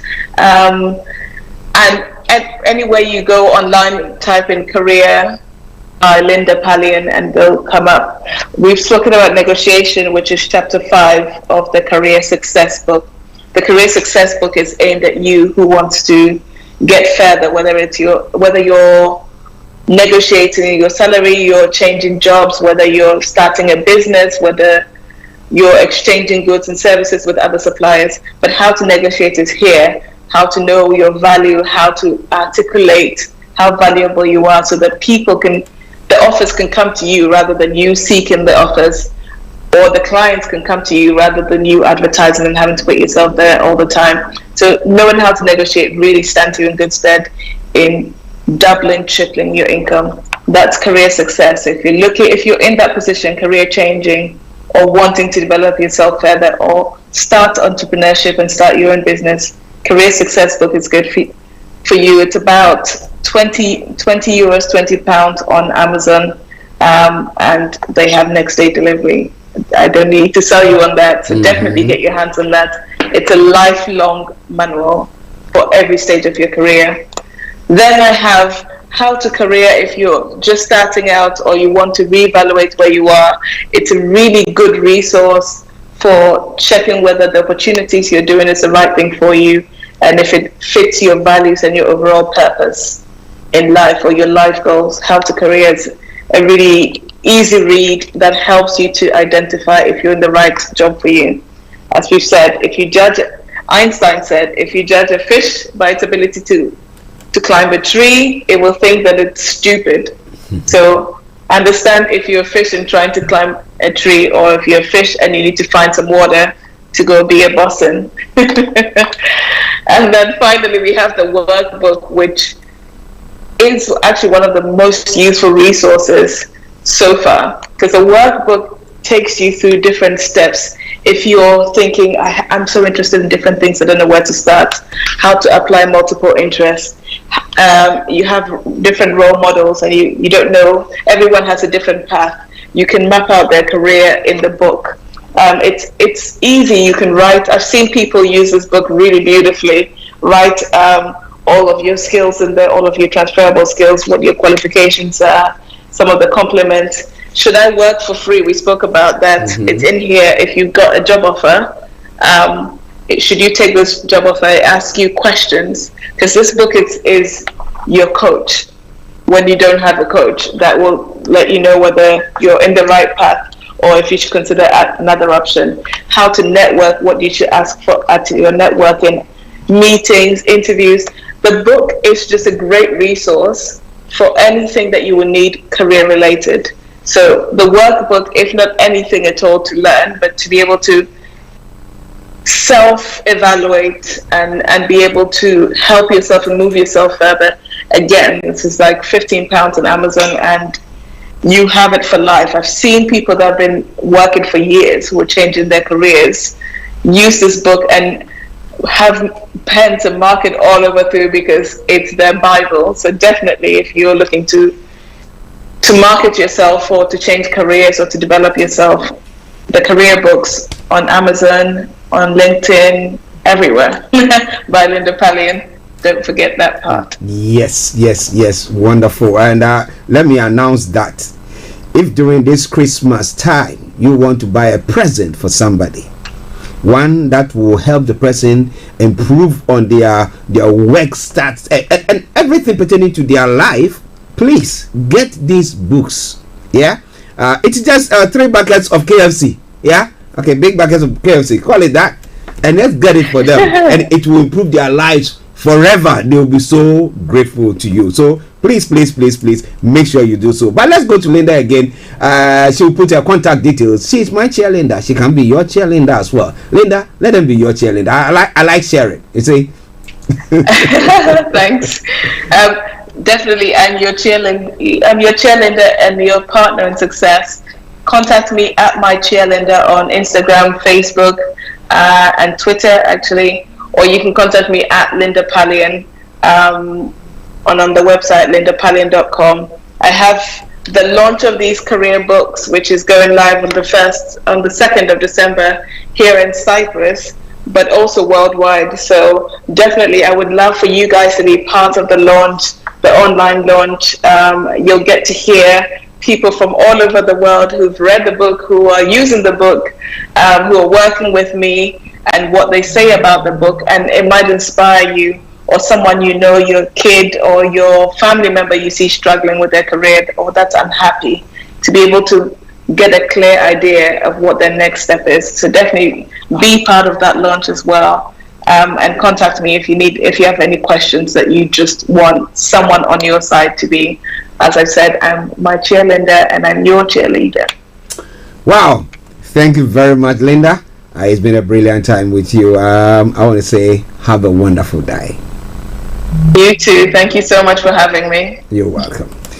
All right then, listeners, that was HRH Linda Pallien all the way from Cyprus, bringing you Career 101. And as I said today, we had a look at negotiating working terms. The podcast is going to be ready in the next few minutes. Make sure you go back there, listen to it, or you can go to the Facebook or the platform, the social media platform, and have a re-listen to it. It will help you a great deal. Get your hands on the books as well. It will help you, I can tell you assuredly. But well, this is where we bring the morning show to a close. But this afternoon, exactly at 5 o'clock, we'll be bringing you the On Point show with Regina Nanenima. She will be bringing you on point. So make sure you make a date with her. And then we'll be bringing you some lovely tunes. And at 10 o'clock, we'll be bringing you conscious reggae as well. But this afternoon, Mixed Grill coming your way. As you know, we bring your way each day. So on that note, let me say thank you very much to each and every one of you who tuned in to listen to us from across the globe and all platforms. We salute you. We love you to bits. But until we come your way tomorrow, this is Ben Brackle, and he says it all for me. Maybe I'm done for the day. Bye-bye for now.